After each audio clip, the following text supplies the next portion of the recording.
Praise the lord. Hallelujah. ದೇವರ ಪರಿಶುದ್ಧ ನಾಮಕ್ಕೆ ಸ್ತೋತ್ರವಾಗಲಿ. ಮತ್ತೊಂದು ಭಾನುವಾರ ದೇವರನ್ನು ಆರಾಧಿಸುವ ಹಾಗೆ, ದೇವರನ್ನು ಮಹಿಮೆಪಡಿಸುವ ಹಾಗೆ ನಮಗೆ ದೇವರು ಒಂದು ಅವಕಾಶವನ್ನು ಕೊಟ್ಟದಕ್ಕಾಗಿ ದೇವರಿಗೆ ಸ್ತೋತ್ರ ಸಲ್ಲಿಸೋಣ. ಈ ದಿನದಲ್ಲಿಯೂ ದೇವರು ನಿಶ್ಚಯವಾಗಿ ನಮ್ಮೊಂದಿಗೆ ಮಾತನಾಡ್ತಾರೆ. ನಮ್ಮ ಸಾಹಚರ್ಯಕ್ಕೆ ತಕ್ಕ ಹಾಗೆ ದೇವರು ನಮಗೆ ಆಲೋಚನೆಗಳು ಕೊಡುವನಾಗಿರ್ತಾರೆ. ಆದ್ದರಿಂದ ಪ್ರಾರ್ಥನೆಯೊಂದಿಗೆ ಈ ದಿನದ ಆರಾಧನೆಗಾಗಿ ನಮ್ಮನ್ನೇ ಸಿದ್ಧಪಡಿಸಿಕೊಳ್ಳೋಣ.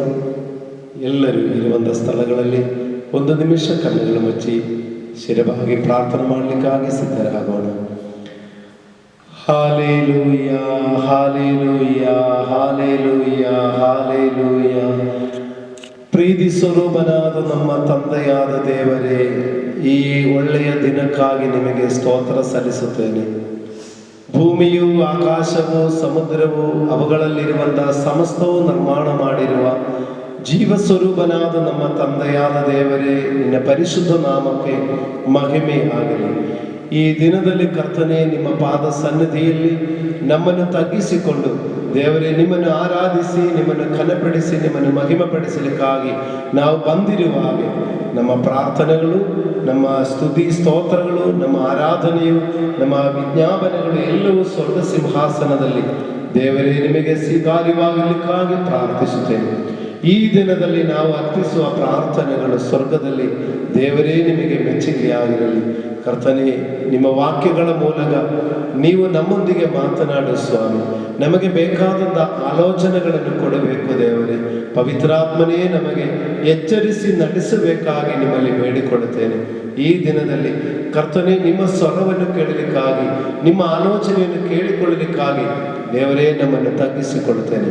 ಕರ್ತನೇ, ನಿನ್ನ ದಾಸನಾಗಿರುವ ನನ್ನನ್ನು ನಿನ್ನ ಮಕ್ಕಳಿಗಾಗಿ ಒಂದು ಪ್ರಯೋಜನವುಳ್ಳ ಪಾತ್ರೆಯಾಗಿ ಉಪಯೋಗಿಸು ದೇವರೇ. ನಿಮ್ಮ ಶಿಲುಬೆಯ ನೆರಳಿನಲ್ಲಿ ನನ್ನನ್ನು ಮರೆಮಾಚಿಕೊಂಡು ಕರ್ತನೇ, ನಿಮ್ಮ ಆಲೋಚನೆಗಳು ಮಕ್ಕಳಿಗೆ ಹಂಚಿಕೊಡುವ ಹಾಗೆ ಪವಿತ್ರಾತ್ಮನು ಉಪಯೋಗಿಸಿಕೊಳ್ಳುವ ಒಂದು ಪಾತ್ರೆಯಾಗಿ ಮಾತ್ರ ದೇವರೇ ನಮ್ಮನ್ನು ನೆಲೆಗೊಳಿಸು.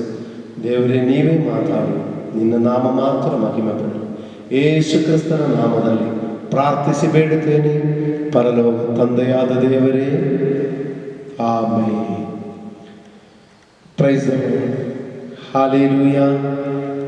ದೇವರ ಪರಿಶುದ್ಧ ನಾಮಕ್ಕೆ ಸ್ತೋತ್ರವಾಗಲಿ. ಪ್ರಿಯರೇ, ಈ ದಿನದಲ್ಲಿ ದೇವರ ಸಂದೇಶವನ್ನು ನಾವು ಧ್ಯಾನ ಮಾಡಿಕೊಳ್ಳಲಿಕ್ಕಾಗಿ, ದೇವರ ಆಲೋಚನೆಯನ್ನು ಕೇಳಿಕೊಳ್ಳಲಿಕ್ಕಾಗಿ ನಮ್ಮ ಮನಸ್ಸನ್ನೇ ಸಿದ್ಧಪಡಿಸಿಕೊಳ್ಳೋಣ. ಈ ದಿನದ ಸಂದೇಶಕ್ಕಾಗಿ ನಾವು ಲೂಕನ ಸುವಾರ್ತೆ 24ನೇ ಅಧ್ಯಾಯದಿಂದ ಕೆಲ ವಿಚಾರಗಳನ್ನು ನಾವು ತಿಳಿದುಕೊಳ್ಳುವರಾಗಿರೋಣ. ಅದರಲ್ಲಿ ಇವತ್ತಿನ ಸಂದೇಶದ ಮುಖ್ಯ ವಿಷಯ ಎಂಬುದು ಶ್ರಮಗಳನ್ನು ಅನುಭವಿಸಿ ಮಹಾಪದವಿಗೆ ಸೇರುವುದು ಎಂಬುದು ಇವತ್ತಿನ ಸಂದೇಶ.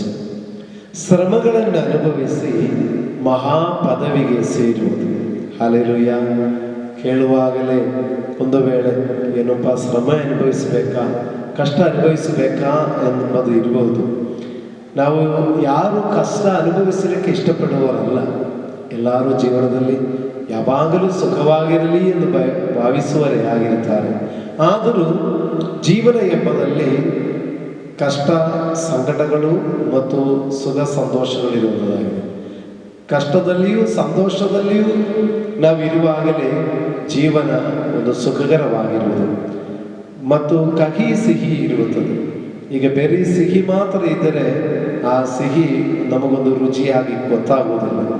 ಮಧ್ಯದಲ್ಲಿ ಸ್ವಲ್ಪ ಕಹಿ ಇರುವಾಗಲೇ ಒಂದು ಸಿಹಿದು ಅದರದ್ದು ಶಕ್ತಿ ಗೊತ್ತಾಗುವುದು.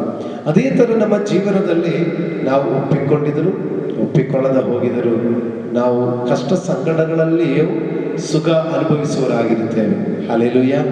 ಕರ್ತನಾದ ಯೇಸು ಕ್ರಿಸ್ತನು ಹೇಳಿದ, ಲೋಕದಲ್ಲಿ ನಿಮಗೆ ಕಷ್ಟಗಳು ಉಂಟು, ಆದರೂ ಧೈರ್ಯವಾಗಿ ನಾನು ಲೋಕವನ್ನು ಜಯಿಸಿದ್ದೇನೆ.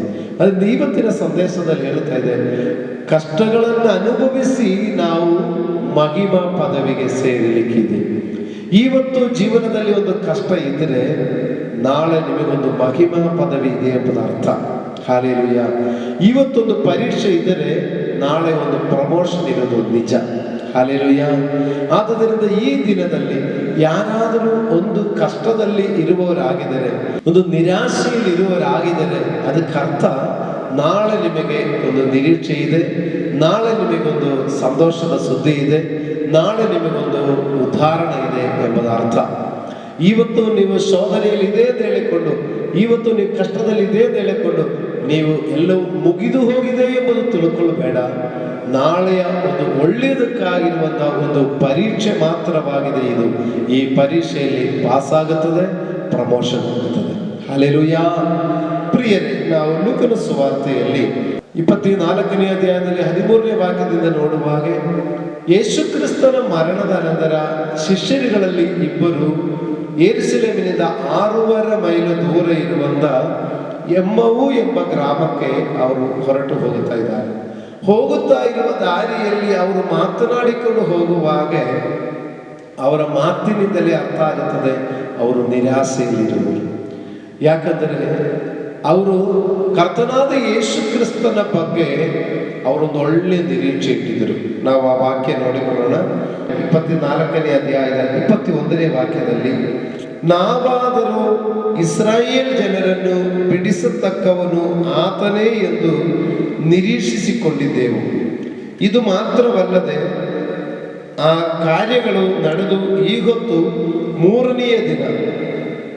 ಆದರೂ ನಮ್ಮಲ್ಲಿ ಕೆಲವು ಮಂದಿ ಸ್ತ್ರೀಯರು ಬೆಳಗಾಗುವಾಗೆ ಸಮಾಧಿಯ ಬಳಿಯಲ್ಲಿ ಇದ್ದು ಆತನ ದೇಹವನ್ನು ಕಾಣದೆ ಅಲ್ಲಿಂದ ಬಂದು ತಮಗೆ ದೇವದೂತರು ದರ್ಶನವಾಗಿ ತಂದಲು ಆತನು ಬದುಕುತ್ತಾನೆಂದು ಅವರು ಹೇಳಿದಂದಲು ತಿಳಿಸಿ ನಮಗೆ ಅತ್ಯಾಶ್ಚರ್ಯವನ್ನು ಉಂಟು ಮಾಡಿದರು. ಹಲ್ಲೆಲೂಯಾ.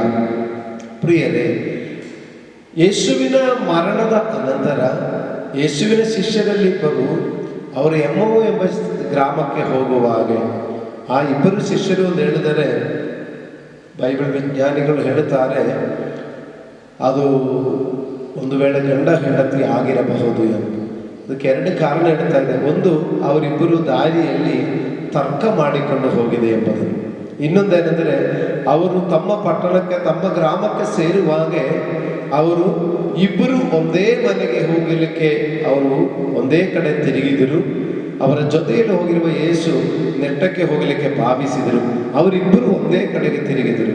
ಮಾತ್ರವಲ್ಲ, ಅವರಿಬ್ಬರು ಒಂದೇ ಮನೆಯಲ್ಲಿ ಊಟಕ್ಕೆ ಕೂತಿದ್ದರು ಎಂದು ಕೂಡ ಓದುತ್ತಾ ಇದ್ದೇನೆ ನಾವಲ್ಲಿ. ಈ ಕಾರಣದಿಂದ ಬೈಬಲ್ ವಿಜ್ಞಾನಿಗಳು ಹೇಳುತ್ತದೆ ಅದು ಗಂಡ ಹೆಂಡತಿ ಆಗಿರಬಹುದು ಎಂಬುದನ್ನು. ಆದರೆ ಅದರಲ್ಲಿ ಸ್ಪಷ್ಟವಾಗಿಲ್ಲ, ಆಗಿರಬಹುದು ಒಂದು ವೇಳೆ.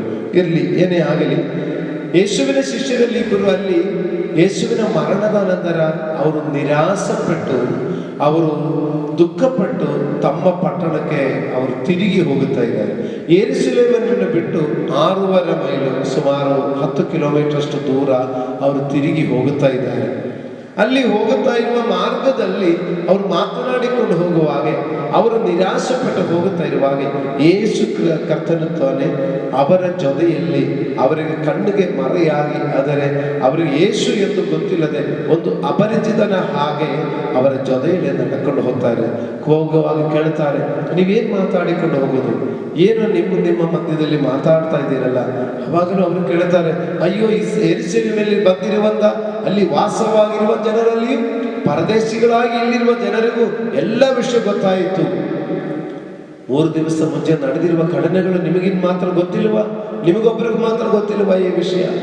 ಅವಾಗ ಯೇಸು ಸ್ವಾಮಿ ಏನು ಗೊತ್ತಿಲ್ಲದ ಹಾಗೆ ಒಂದು ಅಪರಿಚಿತನ ಹಾಗೆ ಕೇಳ್ತಾರೆ. ಇಲ್ಲ, ಗೊತ್ತಿಲ್ಲ, ಏನಂತ ಹೇಳಿರಿ ಹೇಳುವಾಗ ಅವರು ಹೇಳ್ತಾರೆ 21ನೇ ವಾಕ್ಯದ, ನಾವಾದರೂ ಇಸ್ರಾಯೇಲ್ ಜನರನ್ನು ಬಿಡಿಸತಕ್ಕವನು ಆದರೆ ಎಂದು ನಿರೀಕ್ಷಿಸಿಕೊಂಡಿದ್ದೆವು. ಇದು ಮಾತ್ರವಲ್ಲದೆ ಈ ಕಾರ್ಯಗಳು ನಡೆದು ಇವತ್ತು 3 ದಿವಸವಾಯಿತು. ಹಲ್ಲೆಲೂಯಾ. ಅವರದ ಸಮಸ್ಯೆ ಏನೆಂದರೆ ಇಸ್ರಾಯೇಲ್ ಜನರನ್ನು ಬಿಡಿಸತಕ್ಕ ಒಬ್ಬ ನಾಯಕನಾಗಿದ್ದಾರೆ ಯೇಸು ಎಂಬುದನ್ನು ಅವರು ತಿಳ್ಕೊಂಡಿದ್ದರು. ಆದರೆ ಆ ಯೇಸುವನ್ನು ನೋಡಿ ಮಹಾಯಾಜಕರು, ಶಾಸ್ತ್ರಿಗಳು ಮತ್ತು ಹಿರಿಯವರು ಹಿಡಿದು ಅವರನ್ನು ಶಿಲುಬೆಗೆ ಹಾಕಿ ಅವರನ್ನು ಸಾಯಿಸಿಬಿಟ್ಟಿದ್ದಾರೆ. ಆದರೆ ನಮ್ಮ ಅಭಿಪ್ರಾಯ ಪ್ರಕಾರ ಅವರು ಒಳ್ಳೆಯವನಾಗಿದ್ದರು. ಅದಕ್ಕೆ ನೋಡಿ ಅವರು ಹೇಳ್ತಾ ಇದ್ದಾರೆ, ಆದನು ದೇವರ ಮುಂದೆ ಮತ್ತು ಮನುಷ್ಯರ ಮುಂದೆ ಕೃತ್ಯದಲ್ಲಿಯೂ ಮಾತಿನಲ್ಲಿಯೂ ಸಮರ್ಥನಾದ ಪ್ರವಾದಿಯಾಗಿದನು. ಆದನನ್ನು ಮಹಾಯಾಜಕರು ನಮ್ಮ ಅಧಿಕಾರಿಗಳು ಮರಣದಂಡನೆಗೆ ಒಪ್ಪಿಸಿಕೊಟ್ಟು ಶಿಲುಬೆಗೆ ಹಾಕಿಸಿದರು. ನಾವಾದರೂ ಇಸ್ರಾಯೇಲ್ ಜನರನ್ನು ಬಿಡಿಸತಕ್ಕವನು ಆದನೇ ಎಂದು ನಿರೀಕ್ಷಿಸಿಕೊಂಡಿದ್ದೆವು. ಇದು ಮಾತ್ರವಲ್ಲದೆ ಆ ಕಾರ್ಯಗಳು ನಡೆದು ಈ ಹೊತ್ತು 3ನೆಯ ದಿನ. ಹಲ್ಲೆಲೂಯಾ. ಪ್ರಿಯರೇ, ಅಲ್ಲಿ ಅವರ ನಿರಾಸೆಗೆ ಕಾರಣವೇನೆಂದರೆ ಅವರು ಆ ವಿಷಯ ಹೇಳ್ತಾ ಇದ್ದಾರೆ, ನಜರೇತಿನ ಯೇಸು. ಅವರಿಗೆ ಅವರು 3 ವಿಷಯದಲ್ಲಿ ಹೇಳ್ತಾ ಇದ್ದಾರೆ. ಒಂದು, ನಜರೇತಿನ ಯೇಸು ಅವರು ಒಳ್ಳೆಯವರಾಗಿದ್ದರು, ಅವರು ಒಳ್ಳೆಯವರೆಂದು ನಾವು ನಂಬಿದರು. ಆದರೆ ಮಹಾಯಾಜಕರು ಅಧಿಕಾರಿಗಳು ಅವರನ್ನು ಕೊಂದು ಹಾಕಿದರು. ಇದು ಅವರ ನಿರಾಸೆಗೆ ಕಾರಣ. ಹಲ್ಲೆಲೂಯಾ. ನಮ್ಮ ಜೀವನದಲ್ಲಿ ಕೂಡ ನಾವು ಕೂಡ ಈ ಥರ ಪರಿಸ್ಥಿತಿಗಳಿರುವಾಗ ನಾವು ಹೇಳೋದು, ನೋಡಿ, ನಾವೇನೋ ಒಳ್ಳೆಯದನ್ನು ಭಾವಿಸಿದೆ, ಏನೇನೋ ನಾವು ನಿರೀಕ್ಷೆ ಇಟ್ಟಿದೆ, ಆದರೆ ನಾವು ನಿರೀಕ್ಷೆ ಇಟ್ಟ ಹಾಗೆ ಆಗಲಿಲ್ಲ. ನೋಡಿ, ಅವರು ಈ ಕೆಲಸ ಮಾಡಿಕೊಟ್ರು, ಅವರಿಂದಲೇ ಈ ಸಮಸ್ಯೆ ಆಯಿತು. ನಾವೇನೇನೋ ಕನಸು ನೋಡಿದೆ, ಏನೇನೋ ನಿರೀಕ್ಷೆ ಇಟ್ಟಿದೆ, ಆದರೆ ನೋಡಿ ಇವರು ನಮಗೆ ಈ ತೊಂದರೆ ಕೊಟ್ಟಿದೆ. ನೋಡಿ, ಅವರಿಂದಲೇ ನನಗೆ ತೊಂದರೆ ಮಾಡಿತ್ತು. ಹಲ್ಲೆಲೂಯಾ. ನಮ್ಮ ಜೀವನದಲ್ಲಿ ಪ್ರಿಯ ದೇವರ ಮಕ್ಕಳಿರ ಕೆಲ ಸಂದರ್ಭಗಳಲ್ಲಾದರೂ ನಾವು ಹೇಳಿರುತ್ತದೆ, ನೋಡಿ, ಅವರಿಂದಲೇ ನನಗೆ ಈ ಸ್ಥಿತಿ ಬಂದಿತ್ತು, ಅವರಿಂದಲೇ ನಮಗೆ ಕಷ್ಟ ಬಂದಿತ್ತು. ನಾವೇನೋ ಒಳ್ಳೆ ನಿರೀಕ್ಷೆ ಇಟ್ಟುಕೊಂಡಿದ್ದೆ, ನಾವೇನೋ ಒಳ್ಳೆಯ ಒಂದು ಕನಸು ನೋಡಿಕೊಂಡಿದ್ದೆ, ಅದೆಲ್ಲ ಅವರು ಅದನ್ನು ನಾಶ ಮಾಡಿದ್ರು. ಒಳ್ಳೆಯ ಒಂದು ನಮಗೊಂದು ಚಾನ್ಸ್ ಇತ್ತು, ಒಳ್ಳೆಯ ಒಂದು ಮುಂದೆ ನಮಗೊಂದು ಒಳ್ಳೆಯ ಒಂದು ಸಾಧ್ಯತೆ ಇತ್ತು, ಆದರೆ ಇವರಿಂದಲೇ ಆಗಬೇಕು. ಇವರ ನಿರಾಶೆಗೆ ಅದೇ ಕಾರಣ. ಇವತ್ತು ಕೂಡ ಈ ಸಂದೇಶ ಕೇಳುವ ಸಹೋದರ ಸಹೋದರಿ, ನಿಮ್ಮ ಜೀವನದಲ್ಲಿ ಕೂಡ ನೀವೇನೋ ಒಂದು ಕನಸು ನೋಡಿದೆ, ಯಾವುದೋ ಒಂದು ನಿರೀಕ್ಷೆ ಇಟ್ಟಿದೆ, ಆದರೆ ಅದು ಆಗಲಿಲ್ಲ ಅಂತ ಹೇಳಿಕೊಂಡು ಯಾರೋ ಮೇಲೆ ನೀವು ಅದನ್ನು ಹೇಳಿಕೊಂಡು ಅದರಲ್ಲಿ ನಿಮ್ಮ ದುಃಖ ಹೆಚ್ಚಿಸಿಕೊಂಡು ನೀವು ಹೋಗುತ್ತಾ ಇರುವಾಗ ಇವತ್ತು ಈ ವಾಕ್ಯ ಧ್ಯಾನ ಮಾಡೋಣ. ಈ ವಾಕ್ಯವನ್ನು ನೀವು ತಿಳ್ಕೊಂಡು ನೋಡಿ, ಇವರು ಆ ಮಹಾಯಾಜಕರನ್ನು ಅಧಿಕಾರಿಗಳನ್ನು ತಪ್ಪರಿಸಿಕೊಂಡು ಮಾತಾಡುತ್ತಾರೆ.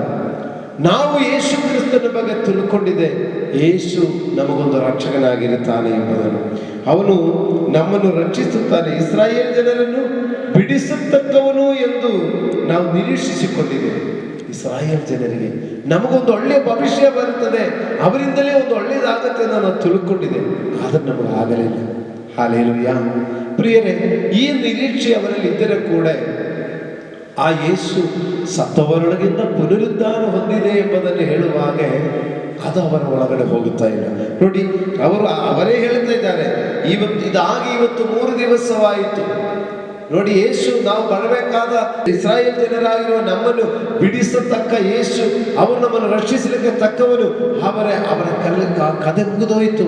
ಇವತ್ತು 3 ದಿವಸ ಆಯಿತು, ಇನ್ನದು ಮುಗಿದೋಗಿದ ಕೆಲಸ, ಇನ್ನು ಅದರಲ್ಲಿ ಏನು ನಮಗೆ ಚಾನ್ಸೇ ಇಲ್ಲ ಅಂತ ಹೇಳ್ತಾರೆ. ಆದರೆ ಅವರಿಗೆ ಒಂದು ಸಾಧ್ಯತೆ ಅದರ ಮಧ್ಯದಲ್ಲಿ ದೇವರು ಕೊಟ್ಟಿದ್ದಾರೆ. ಅವರೇ ಹೇಳ್ತಾ ಇದ್ದಾರೆ. ನೋಡಿ, 22ನೇ ವಾಕ್ಯ ನೋಡಿರಿ. ಆದರೂ ನಮ್ಮಲ್ಲಿ ಕೆಲವು ಮಂದಿ ಸ್ತ್ರೀಯರು ಬೆಳಗಾಗುವಾಗ ಸಮಾಧಿಯ ಬಳಿಯಲ್ಲಿ ಇದ್ದು ಆದನ ದೇಹವನ್ನು ಕಾಣದೆ ಅಲ್ಲಿಂದ ಬಂದು ತಮಗೆ ದೇವದೂತರ ದರ್ಶನವಾಯಿತೆಂದರು, ಆದರೂ ಬದುಕುತ್ತಾನೆಂದು ಅವರು ಕೇಳಿದರೆಂದಲೂ ತಿಳಿಸಿ ನಮಗೆ ಅತ್ಯಾಶ್ಚರ್ಯವನ್ನು ಉಂಟು ಮಾಡಿದರು. ಹಲ್ಲೆಲೂಯಾ. ಪ್ರಿಯರೇ, ಸಮಸ್ಯೆ ಬಂದಿದ್ದರೂ ಕೂಡ ಆ ಸಮಸ್ಯೆಗೊಂದು ಪರಿಹಾರ ಅಲ್ಲಿ ಹೇಳಿದ್ದಾರೆ, ಆದರೆ ಆ ಪರಿಹಾರವನ್ನು ಅವರ ಒಳಗಡೆ ಹೋಗುತ್ತಾ ಇಲ್ಲ. ನಾವು ನಮ್ಮನ್ನು ಬಿಡಿಸತಕ್ಕವನು ಯೇಸು ಎಂಬುದನ್ನು ನಾವು ತಿಳ್ಕೊಂಡಿದ್ದೆ, ನಾವು ನಿರೀಕ್ಷಿಸಿಕೊಂಡಿದ್ದೆ.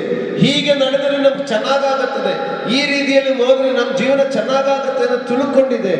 ಆದರೆ ನಮ್ಮ ತಿಳ್ಕೊಂಡಿದ್ದ ಪ್ರಕಾರ ನಡೆದಿಲ್ಲ ಅಂತ ಹೇಳಿಕೊಂಡು ಈಗ ಪೂರ್ತಿ ಸಪ್ಪಗೆ ಆಗಿ ಹೋಗಿದೆ. ಆದರೆ ಅದರಲ್ಲೊಂದು ಪರಿಹಾರವಿದೆ. ಇಲ್ಲಿ ಹೇಳ್ತಾ ಇದ್ದಾರೆ, ನಮ್ಮ ಸ್ತ್ರೀಯವರಲ್ಲಿ ಕೆಲವರು ಹೋಗಿ ನೋಡುವಾಗ ಅವನು ಹೇಳಿದ ಹಾಗೆ 3ನೇ ದಿವಸ ಪುನರುದ್ಧಾನ ಹೊಂದಿದ್ದಾರೆ. ಮಾತ್ರವಲ್ಲ, ದೇವದೂತರನ್ನು ಕಾಣಿಸಿಕೊಂಡು ಆ ದೇವದೂತರು ಹೇಳಿದ್ದಾರೆ, ಅವನು ಎದ್ದಿದ್ದಾರೆ ಎಂದು ಹೇಳಿದರು. ಆದರೂ ಅದನ್ನು ಅರ್ಥ ಮಾಡಿಕೊಳ್ತಾರೆ. ಸಮಸ್ಯೆ ಇದೆ, ಕಷ್ಟ ಇದೆ, ಶೋಧನೆ ಇದೆ, ಆದರೆ ಈ ಶೋಧನೆಯಲ್ಲಿ ಅನಂತರ ಒಂದು ಬಿಡುಗಡೆ ಇದೆ ಎಂಬುದನ್ನು ಒಳಗಡೆ ಹೋಗುತ್ತಾ ಇಲ್ಲ, ಅದು ಸ್ವೀಕರಿಸ್ತಾ ಇಲ್ಲ, ಅದು ನಂಬುತ್ತಾ ಇಲ್ಲ. ಆ ನಿರಾಶೆಯಲ್ಲೇ ಜೀವನ ಮುಂದಕ್ಕೆ ಹೋಗುತ್ತಾ ಇದೆ. ಹಲ್ಲೆಲೂಯಾ. ಈ ಸಮಯದಲ್ಲಿ ಕರ್ತನಾದ ಯೇಸು ಅವರ ಜೊತೆಯಲ್ಲಿ ಮಾತಾಡ್ತಾರೆ. 25ನೇ ವಾಕ್ಯದಲ್ಲಿ, ಎಲ್ಲ ಬುದ್ಧಿ ಇಲ್ಲದವರೇ, ಪ್ರವಾದಿಗಳು ಹೇಳಿದೆಲ್ಲವನ್ನು ನಂಬುವುದರಲ್ಲಿ ಮಂದ ಹೃದಯರೇ, ಕ್ರಿಸ್ತನಿಂದ ಶ್ರಮಗಳನ್ನು ಅನುಭವಿಸಿ ತನ್ನ ಮಹಾಪದವಿಗೆ ಸೇರುವುದು ಅಗತ್ಯವಾಗಿದ್ದಲ್ಲವೇ ಎಂದು ಹೇಳಿ ಮೋಶೆಯ ಮತ್ತು ಎಲ್ಲ ಪ್ರವಾದಿಗಳ ಗ್ರಂಥಗಳು ಮೊದಲುಗೊಂಡು ಸಮಸ್ತ ಗ್ರಂಥದಲ್ಲಿ ತನ್ನ ವಿಷಯವಾಗಿರುವ ಸೂಚನೆಗಳನ್ನು ಅವರಿಗೆ ವಿವರಿಸಿದನು. Hallelujah, hallelujah. ದೇವರ ಪರಿಶುದ್ಧ ನಾಮಕ್ಕೆ ಸ್ತೋತ್ರವಾಗಲಿ. ಅವರು ನಿರಾಶೆಯಲ್ಲೇ ನಡೆಕೊಂಡು ಮುಂದಕ್ಕೆ ಹೋಗುತ್ತಾರೆ. ಆದರೆ ನಿರೀಕ್ಷೆಗೆ ಆಸ್ಪದವಾದ ವಿಷಯ ಅವರಲ್ಲಿ ಕೊಟ್ಟಿದ್ದರೆ ಕೂಡ ಅದು ಅವರನ್ನು ಅರ್ಥ ಮಾಡುತ್ತಾ ಇಲ್ಲ. ಅದು ಅರ್ಥ ಮಾಡದೇ ಇರುವಾಗ ಕರ್ತನು ಹೇಳ್ತಾನೆ ನೋಡಿ, ಏನಂದ, ಬುದ್ಧಿ ಇಲ್ಲದವರೇ, ಪ್ರವಾದಿಗಳು ಹೇಳಿದೆಲ್ಲವನ್ನು ನಂಬುವುದರಲ್ಲಿ ಮಂದ ಹೃದಯರೇ. ಹಲ್ಲೆಲೂಯಾ. ಪ್ರಿಯರೇ, ನಮ್ಮ ಶೋಧನೆಯ ಮಧ್ಯದಲ್ಲಿ, ನಮ್ಮ ಸಮಸ್ಯೆಗಳ ಮಧ್ಯದಲ್ಲಿ, ನಮ್ಮ ಇಕ್ಕಟ್ಟುಗಳ ಮಧ್ಯದಲ್ಲಿ, ನಮ್ಮ ನಿರಾಶೆಗಳ ಮಧ್ಯದಲ್ಲಿ ದೇವರು ನಮಗೊಂದು ನಿರೀಕ್ಷೆಗೆ, ಒಂದು ರಕ್ಷಣೆಗೆ ಒಂದು ದಾರಿಯನ್ನು ಸಿದ್ಧಪಡಿಸಿ ಇಟ್ಟಿದ್ದಾರೆ. ಅದನ್ನು ಕಂಡು ಹಿಡಿಯದೇ ಇರುವುದೇ ನಮ್ಮ ಮೂರ್ಖತನ. ಈ ವಾಕ್ಯ ಸಂದೇಶ ಕೇಳುವಂತ ಸಹೋದರ ಸಹೋದರಿ, ನಮ್ಮ ಜೀವನದಲ್ಲಿ ನಾವಿಟ್ಟಿರುವಂತ ನಿರೀಕ್ಷೆಗಳ ಪ್ರಕಾರ ನಡೆದಿಲ್ಲ ಎಂದು ಹೇಳಿಕೊಂಡು ನಾವು ನಿರಾಶೆಪಟ್ಟು ಹೋಗಿದರೆ ನಮ್ಮನ್ನು ನೋಡಿಕೊಂಡು ಕರ್ತನು ಹೇಳುತ್ತಾರೆ, ಮಂದ ಹೃದಯರು ನೀವು, ಬುದ್ಧಿಹೀನರು ನೀವು ಎಂದು ಹೇಳುತ್ತಾರೆ. ಯಾಕಂದರೆ ಈ ಸಮಸ್ಯೆಗಳ ಮೇಲೆ ಕ್ರಿಸ್ತನು ಶ್ರಮೆಯನ್ನು ಅನುಭವಿಸಿ ಮಹಿಮಾ ಪದವಿಗೆ ಸೇರತಕ್ಕವದು. ಹಲ್ಲೆಲೂಯಾ. ಈ ಶ್ರಮೆಯನ್ನು ಅನುಭವಿಸಿದ ಮೇಲೆ, ಈ ಶ್ರಮಗಳನ್ನು ಹೊಂದಿದ ಮೇಲೆ ಮತ್ತು ಮಹಿಮಾ ಪದವಿ ಇದೆ ಬರೆಯಿದೆ. ಈ ನಿರಾಶೆಯ ಅನಂತರ ನಿನಗೊಂದು ನಿರೀಕ್ಷೆ ಇದೆ. ಈ ಹೋರಾಟಗಳ ಅನಂತರ ನಿಮಗೊಂದು ಬಿಡುಗಡೆ ಇದೆ. ಈ ಪರೀಕ್ಷೆ ಅನಂತರ ನಿಮಗೊಂದು ಪ್ರಮೋಷನ್ ಇದೆ. ಅದು ಅರ್ಥ ಮಾಡಿಕೊಳ್ಳಬೇಕೆಂದರೆ ಅದಕ್ಕೆ ಕರ್ತನ ಅರ್ಥ ಮಾಡಿಸಿಕೊಳ್ಳಲಿಕ್ಕಾಗಿ ಮೋಶೆಯ ಮತ್ತು ಎಲ್ಲ ಪ್ರವಾದಿಗಳ ಗ್ರಂಥಗಳು ಮೊದಲುಗೊಂಡು ಸಮಸ್ತ ಗ್ರಂಥಗಳಲ್ಲಿ ತನ್ನ ವಿಷಯವಾಗಿ ಸೂಚಿಸಿರುವವುಗಳನ್ನು ಅವರಿಗೆ ವಿವರಿಸಿದರು. ಹಲ್ಲೆಲೂಯಾ. ಪ್ರಿಯರೇ, ನಾವು ನಮ್ಮ ಸಮಸ್ಯೆಗಳ ಮಧ್ಯದಲ್ಲಿ ದೇವರು ನಮಗೆ ಇದರ ಮಧ್ಯದಲ್ಲಿ ಏನು ಇಟ್ಟಿದ್ದಾರೆ ಎಂಬುದನ್ನು ಅರ್ಥ ಮಾಡಿಕೊಳ್ಳಬೇಕೆಂದರೆ ಮೋಶೆಯ ಗ್ರಂಥಗಳಲ್ಲಿಯೂ ಪ್ರವಾದಿಗಳು ಗ್ರಂಥದಲ್ಲಿ ಬರೆಯಲ್ಪಟ್ಟಿರುವವುಗಳನ್ನು ನಾವು ಗ್ರಹಿಸಿಕೊಳ್ಳಬೇಕಾಗಿರುತ್ತದೆ. ದೇವರ ವಾಕ್ಯವನ್ನು ಗ್ರಹಿಸಿಕೊಳ್ಳದ ಕಾರಣವೇ ನಮ್ಮ ನಿರಾಸೆ ಹೆಚ್ಚಾಗುವುದು. ಸಮಸ್ಯೆ ಬಂದದಲ್ಲ ದೊಡ್ಡದು, ಇಕ್ಕಟ್ಟಲ್ಲಿ ಬಂದಿದ್ದಲ್ಲ ದೊಡ್ಡದು. ಆದರೆ ಈ ಇಕ್ಕಟ್ಟಿನ ಮಧ್ಯದಲ್ಲಿ ದೇವರು ನಮಗೆ ಯಾವ ಮಾರ್ಗ ಇಟ್ಟಿದ್ದಾರೆ ಎಂಬುದನ್ನು ಅರಿಯದೇ ಇರುವುದೇ ನಮ್ಮ ನಿರಾಸೆಯಲ್ಲಿ ದೊಡ್ಡ ನಮ್ಮ ಮಂದ ಹೃದಯಕ್ಕೆ ಕಾರಣ. ಹಲ್ಲೆಲೂಯಾ. ಅದೇ ನಮ್ಮ ಬುದ್ಧಿಹೀನತೆ. ಪ್ರಿಯರೇ, ಒಂದು ಸಾರಿ ಅವಳು ಹೇಳಿದ್ದೇನೆ, ನಿಮ್ಮ ಜೀವನದಲ್ಲಿ ಈಗ ಬಂದಿರುವಂತ ಕಷ್ಟ ಸಂಕಟಗಳ ಬಗ್ಗೆ ನೀವು ನಿರಾಶೆ ಪಟ್ಟಿರಬೇಕಾಗಿರುವುದಲ್ಲ. ಈ ಕಷ್ಟ ಸಂಕಟಗಳ ಅನಂತರ ದೇವರಿಟ್ಟಿರುವಂತ ಮಹಿಮಾ ಪದವಿಯ ಬಗ್ಗೆ ಅರಿವಿಲ್ಲದೆ ಇರುವುದೇ ನಮ್ಮ ಬುದ್ಧಿಹೀನತೆಯಾಗಿರುವುದು. ಆದರೆ ಪ್ರವಾದಿಗಳ ಗ್ರಂಥದಲ್ಲಿ, ದೇವರ ವಾಕ್ಯಗಳಲ್ಲಿ ಈ ಕಷ್ಟಗಳ ಮಧ್ಯದಲ್ಲಿ ನಮಗೊಂದು ಬಿಡುಗಡೆಗೆ ಇರುವಂತ ಮಾರ್ಗ ಏನಿದೆ ಎಂಬುದನ್ನು ನೀವು ಮತ್ತು ನಾನು ಹುಡುಕುವುದಾಗಿದ್ದರೆ ನಾವು ಮಹಿಮಾ ಪದವಿಗೆ ಸೇರುವುದಾಗಿರುತ್ತಾರೆ. ಹಲ್ಲೆಲೂಯಾ. ಈ ವಾಕ್ಯವನ್ನು ಅವರಿಗೆ ತಿಳಿಸಿಕೊಟ್ಟರು. ಅವರೇ ಹೇಳುತ್ತಾ ಇದ್ದಾರೆ, ಬರಬೇಕಾದ ಕ್ರಿಸ್ತನು ನಮ್ಮನ್ನು ರಕ್ಷಿಸಲಿಕ್ಕೆ ಇಸ್ರಾಯೇಲ್ ಜನರನ್ನು ಬಿಡಿಸತಕ್ಕವನು ಒಂದು ನಿರೀಕ್ಷೆ ಇಟ್ಟಿದೆ. ಆ ನಿರೀಕ್ಷೆಗೆ ವಿಪರೀತವಾಗಿ ಮಹಾಯಾಜಕರು ಅಧಿಕಾರಿಗಳು ಇದಕ್ಕೆ ತಡೆ ಮಾಡಿದರು. ನೋಡಿ, ನಮ್ಮ ನಿರೀಕ್ಷೆಗೆ ಯಾರು ತಡೆ ಮಾಡಿದರು ಅದೇ ಹೇಳಿಕೊಂಡೇ ಇರ್ತಾರೆ. ನಮ್ಮ ನಿರೀಕ್ಷೆಗೆ ಅವರು ತಡೆ ಮಾಡಿದರು. ನಾವು ಒಳ್ಳೇದು ಭಾವಿಸಿದೆ, ಅವರು ತಕರಾರು ಮಾಡಿದರು. ನಾವೇನು ಒಳ್ಳೇದಾಗಬೇಕು ಅಂತ ಯೋಚನೆ ಮಾಡಿದ್ರು, ಇವರು ಅದಕ್ಕೆ ಕಲ್ಲು ಹಾಕಿದೆ. ಇದೇ ಹೇಳಿಕೊಂಡು ಹೋಗ್ತಾ ಇದೆ. ಆದರೆ ಅದರ ಮಧ್ಯದಲ್ಲಿ ಅವರೇ ಹೇಳ್ತಾ ಇದ್ದಾರೆ, ಈ ಯೇಸು ಸತ್ತವರೊಳಗಿಂದ ಬದುಕಿದ್ದಾರೆ. ಈ ಸಮಸ್ಯೆಯಿಂದ ಒಂದು ಬಿಡುಗಡೆ ಇದೆ. ಈ ಪರೀಕ್ಷೆಯಲ್ಲಿ ನಿನಗೊಂದು ಪ್ರಮೋಷನ್ ಇಟ್ಟಿದೆ. ಈ ಹೋರಾಟದಲ್ಲಿ ನಿನಗೊಂದು ಜಯ ಇಟ್ಟಿದೆ. ಅದು ಕಣ್ಣಿಗೆ ಕಾಣದಿರುವುದೇ ಮೂರ್ಖತನ. ಹಲ್ಲೆಲೂಯ. ಅವರಿಗೆ ವಾಕ್ಯಗಳು ಹೇಳಿಕೊಡುವಾಗ ನೋಡಿ ಇಲ್ಲಿ ಹೇಳ್ತಾ ಇದ್ದಾರೆ, ಆತನು ಅವರ ಸಂಗಡ ಊಟಕ್ಕೆ ಕೂತ್ಕೊಂಡಾಗ ರೊಟ್ಟಿಯನ್ನು ತೆಗೆದುಕೊಂಡು ದೇವರ ಸ್ತೋತ್ರ ಮಾಡಿ ಮುರಿದು ಅವರಿಗೆ ಕೊಡುತ್ತಿರಲಾಗಿ ಅವರ ಕಣ್ಣುಗಳು ತೆರೆದವು. Hallelujah, hallelujah. ಯೇಸು ರೊಟ್ಟಿಯನ್ನು ತೆಗೆದು ಸ್ತೋತ್ರ ಮಾಡಿ ಅವರ ಕೈಗಳಲ್ಲಿ ಕೊಡುವಾಗ ಆವಾಗ ಅವರ ಕಣ್ಣುಗಳು ತೆರೆದವು. ಹಲ್ಲೆಲೂಯ. ಪ್ರಿಯರೇ, ಇವರು ಮಾತನಾಡಿಕೊಂಡು ಹೋಗುತ್ತಾ ಇರುವಾಗ ಯೇಸು ಅವರ ಜೊತೆಯಲ್ಲಿ ಹೋದರು. ಯೇಸುವಿನೊಂದಿಗೆ ಮಾತನಾಡಲಿಕ್ಕೆ ಅವರು ಮನಸ್ಸು ಮಾಡಿದ್ದಕ್ಕೆ ಅವರಿಗೆ ಕಣ್ಣು ತೆರೆಯಲಿಕ್ಕೆ ಸಾಧ್ಯವಾಯಿತು. ನೋಡಿ, ಎರಡು ವಿಷಯ ಹೇಳ್ತಾ ಇದ್ದಾರೆ. ಒಂದು, ಅವರಿಗೆ ನಿರಾಶೆ ಪಡಿಸಿಕೊಂಡು ಯೇಸು ಅವರ ಜೊತೆಯಲ್ಲಿ ಮಾತನಾಡಿಕೊಂಡು ಜೊತೆ ಹೋಗುವಾಗ ಒಂದು ವೇಳೆ ಅವರು ಹೇಳಬಹುದಾಯಿತು, ನೋಡ್ರಿ ನಾವೇ ಟೆನ್ಷನಲ್ಲಿದ್ದೀರಿ, ನನ್ನ ಹತ್ರ ಮಾತಾಡಬೇಡ, ಸುಮ್ಮನೆ ಇರ್ತೀರಾ, ಸ್ವಲ್ಪ ಮನುಷ್ಯನು ಫ್ರೀ ಆಗಲಿಕ್ಕೆ ಬಿಡ್ತೀರಾ, ನೋಡಿ ನಾವೇ 100 ಟೆನ್ಷನ್ ಇರುವಾಗ ನೀವೊಂದು ಬೇರೆ ಕಥೆ ಕೇಳ್ಕೊಂಡು ಬರ್ತೀರಾ, ಸುಮ್ಮನೆ ನಿಮ್ಮ ಪಾಟಿಗೆ ಹೋಗ್ಬಿಡಪ್ಪ ಅಂತ ಹೇಳಿಕೊಂಡು ಬೇಕಂದ್ರೆ ಬೈದು ಕಳಿಸ್ಬೋದಾಯ್ತು. ಆದರೆ ನಿರಾಸೆಯ ಮಧ್ಯದಲ್ಲಿಯೂ ಅವರು ಯೇಸುವೊಂದಿಗೆ ಮಾತನಾಡಲಿಕ್ಕೆ ಮನಸ್ಸು ಮಾಡಿದರು. ಹಲ್ಲೆಲೂಯ. ಎರಡನೇದಾಗಿ ಅವರು ನಡ್ಕೊಂಡು ದೂರ ಬರುವಾಗ, ಅವರ ಮನೆಗೆ ಸಮೀಪ ಬರುವಾಗ ಅವರು ಯೇಸುವಿನ ಮನೆಗೆ ಕರೆದರು. ಹಲ್ಲೆಲೂಯ. ಯೇಸು ಒಂದು ಗೊತ್ತಿಲ್ಲ, ಆದರೂ ಅವರು ನನ್ನ ಜೊತೆಯಲ್ಲಿ ಇಷ್ಟು ಸಮಯ ಪ್ರಯಾಣ ಮಾಡಿದೆಯಲ್ಲ, ಇಷ್ಟು ನಮ್ಮೊಂದಿಗೆ ಮಾತಾಡಿದೆಯಲ್ಲ, ಇಷ್ಟೆಲ್ಲ ನಮಗೊಂದು ಸಮಾಧಾನ ಹೇಳಿದೆಯಲ್ಲ, ಸರಿ ಅವರನ್ನು ನಮ್ಮ ಮನೆಗೆ ಆಹ್ವಾನ ಮಾಡೋಣ. ನಾನಾರು ಹೇಳಿಕೊಂಡಿದ್ದರೆ ಅವರ ಕಣ್ಣು ತೆರೀತಾ ಇದ್ದಾನೆ. ಆದರೆ ಅವರು ಸರಿ ಏನೇ ಆಗಲಿ, ಇಷ್ಟೆಲ್ಲ ನಮಗೆ ಬೋಧನೆ ಕೊಟ್ಟಲ್ಲ, ಇಷ್ಟೆಲ್ಲ ನಮಗೆ ಮಾತಾಡಿದೆಯಲ್ಲ, ಏನಾದರೂ ಇಷ್ಟೆಲ್ಲ ನಮ್ಮೊಂದಿಗೆ ನಮ್ಮ ಜೊತೆಯಲ್ಲಿ ಇಷ್ಟು ಸಮಯ ಬಂದರಲ್ಲ, ಅವರನ್ನು ಮನೆಗೆ ಆಹ್ವಾನ ಮಾಡೋಣ. ಅವರು ಮನೆಗೆ ಆಹ್ವಾನ ಮಾಡಿದರು. ಮನೆಗೆ ಆಹ್ವಾನ ಮಾಡುವಾಗ ಮೂರನೇದಾಗಿ ಅವರಿಗೆ ಊಟಕ್ಕೆ ಕೊಟ್ಟರು. ಊಟಕ್ಕೆ ಕೊಟ್ಟದರಿಂದ ಅವನೇನು ಮಾಡಿದೆ, ಅದನ್ನು ತೆಗೆದು ಸ್ತೋತ್ರ ಮಾಡಿದೆ. ಅವನು ತೆಗೆದು ಸ್ತೋತ್ರ ಮಾಡುವಾಗ ಅವರ ಕಣ್ಣು ತೆರೆದಿದೆ. ಅವರ ಜೀವನದಲ್ಲಿ, ಅವರ ಸಮಸ್ಯೆಗಳ ಮಧ್ಯದಲ್ಲಿ ಅವರ ಕಣ್ಣು ತೆರೆಯಲಿಕ್ಕಾಗಿ 3 ಕಾರಣಗಳು. ಒಂದು, ಅವರ ಜೊತೆಯಲ್ಲಿ ಬರುವಾಗ ಯೇಸುವನ್ನು ಜೊತೆಯಲ್ಲೇ ಮಾತನಾಡಲಿಕ್ಕೆ ಅವರು ಅನುಮತಿ ಕೊಟ್ಟರು. 2, ತನ್ನ ಜೊತೆಯಲ್ಲಿ ಇಷ್ಟು ಸಮಯ ನಡೆಕೊಂಡು ಬಂದವರನ್ನು ಮನೆಗೆ ಬರುವಾಗ ಅವರು ಮನೆಗೆ ಆಹ್ವಾನ ಮಾಡಿದರು. 3ನೇದು, ಮನೆಗೆ ಬಂದವರಿಗೆ ಉಪಚಾರ ಮಾಡಿದರು, ಊಟಕ್ಕೆ ಕೊಟ್ಟರು. ಊಟಕ್ಕೆ ಕೊಟ್ಟದರಿಂದ ಅದನ್ನು ತೆಗೆದು ಸ್ತೋತ್ರ ಮಾಡಿದೆ. ಆ ತೃಪ್ತಿಪಡಿಸಿದರು, ಬಂದವರಿಗೆ ಉಪಚಾರ ಮಾಡಿ ತೃಪ್ತಿಪಡಿಸಿದರು. ಆವಾಗ ಅವರು ಸ್ತೋತ್ರ ಮಾಡಿದರು. ಆವಾಗ ಯೇಸು ಸ್ತೋತ್ರ ಮಾಡುವಾಗ ಅವರ ಕಣ್ಣುಗಳು ತೆರೆದವು.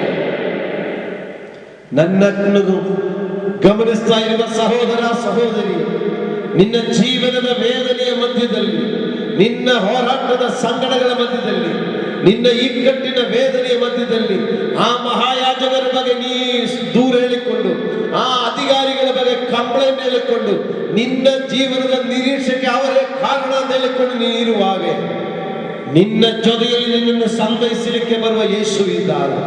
ಆ ಯೇಸುವನ್ನು ವಾಕ್ಯದ ರೂಪದಲ್ಲಿ ನಿಮ್ಮ ಜೊತೆಯಲ್ಲಿದ್ದಾರೆ.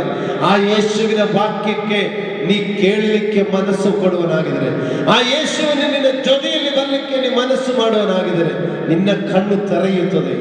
ಆ ಯೇಸುವನ್ನು ನಿನ್ನ ಜೊತೆಯಲ್ಲಿ ಬಂದು ನಿನಗೆ ವಾಕ್ಯ ಕೊಡುವ, ನಿನಗೆ ಬೋಧನೆ ಕೊಡುವ ಆ ಯೇಸುವಿನ ಸಂದೇಶ ನಿನಗೆ ಬೋಧಿಸುವವರನ್ನು ನೀ ಜೊತೆಯಲ್ಲಿ ನೀ ಬರಲಿಕ್ಕೆ ಮನಸ್ಸು ಕೊಟ್ಟಿದರೆ ನಿನ್ನ ಕಣ್ಣು ತೆರೆಯುತ್ತದೆ.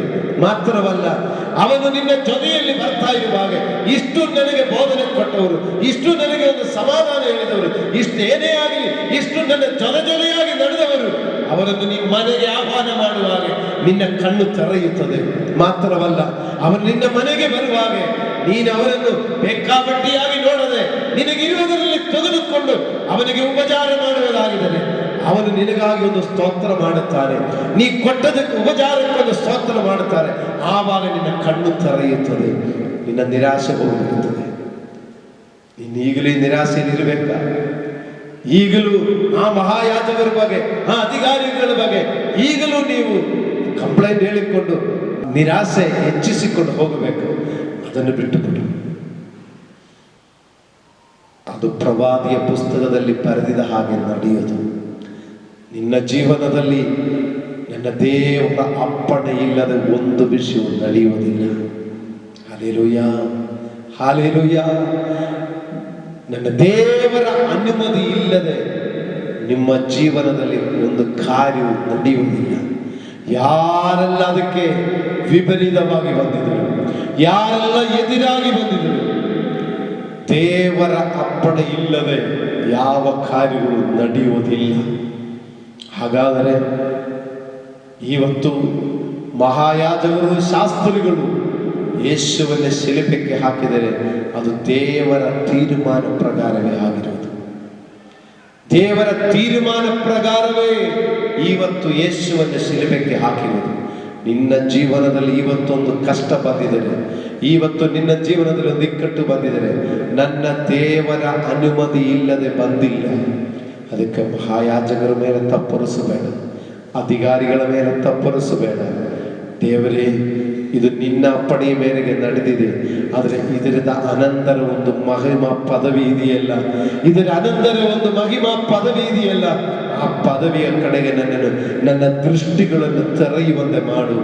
ಈ ಕಷ್ಟಗಳನ್ನು ಅನುಭವಿಸಿದ ಅನಂತರ ಒಂದು ಮಹಿಮಾ ಪದವಿ ಇದೆಯಲ್ಲ, ಅದನ್ನು ಕಾಣುವಂತೆ ನನ್ನ ಕಣ್ಣುಗಳನ್ನು ತೆರೆಯ ಮಾಡು ಎಂದು ಕೇಳಿರಿ. ನಿಮ್ಮ ಕಣ್ಣನ್ನು ತೆರೆಯುತ್ತದೆ. ಅವರ ಕಣ್ಣು ತೆರೆದ ಕೂಡಲೇ ಅವರು ಹೇಳ್ತಾ ಇದ್ದಾರೆ ನೋಡಿ 32ನೇ ವಾಕ್ಯದಲ್ಲಿ, ಆಗ ಅವರು ಒಬ್ಬರಿಗೊಬ್ಬರು ಅದನ್ನು ದಾರಿಯಲ್ಲಿ ನಮ್ಮ ಸಂಗಡ ಮಾತನಾಡುತ್ತಿರುವಾಗಲೂ ಗ್ರಂಥಗಳ ಅರ್ಥವನ್ನು ನಮಗೆ ಬೆಚ್ಚಿ ಹೇಳಿದಾಗಲೂ ನಮ್ಮ ಹೃದಯವು ನಮ್ಮಲ್ಲಿ ಕುದಿಯುತ್ತಲ್ಲವೇ ಎಂದು ಹೇಳಿಕೊಂಡು ಅದೇ ಗಳಿಗೆಯಲ್ಲಿ ಎದ್ದು ಯೆರೂಸಲೇಮಿಗೆ ಹಿಂದಿರುಗಿ ಹೋದರು. Hallelujah, hallelujah. ನಿರಾಶಪಟ್ಟು ಮನೆಯೊಳಗಡೆ ಹೋಗಿ ಬಾಗಲಾಕಿಕೊಂಡು ರಗ್ಗಾಕಿಕೊಂಡು ಮಲ್ಕೊಂಡ್ಬಿಡೋಣ ಅಂತ ಹೇಳಿಕೊಂಡು ಹೋಗಿದ ಶಿಷ್ಯರು. ನಾವೇನೋ ಯೇಸು ಬಗ್ಗೆ ಒಳ್ಳೆ ನಿರೀಕ್ಷೆ ಇಟ್ಟುಕೊಂಡಿದ್ದೆ, ಬರಬೇಕಾದ ರಕ್ಷಕನೇ ಹೇಳಿಕೊಂಡಿದ್ದೆ, ಇವರೇ ನಮ್ಮನ್ನು ಬಿಡಿಸಿಕೊಳ್ತಾರೆ, ಇದರಿಂದಲೇ ನನ್ನ ಜೀವನ ಸಕ್ಸಸ್ ಆಗುತ್ತದೆ, ಇದರಿಂದಲೇ ನನ್ನ ಜೀವನ ಒಂದು ಒಳ್ಳೆಯ ಒಂದು ಸ್ಥಿತಿಗೆ ಬರುತ್ತದೆ ಅಂತ ತಿಳ್ಕೊಂಡಿದ್ದೆ.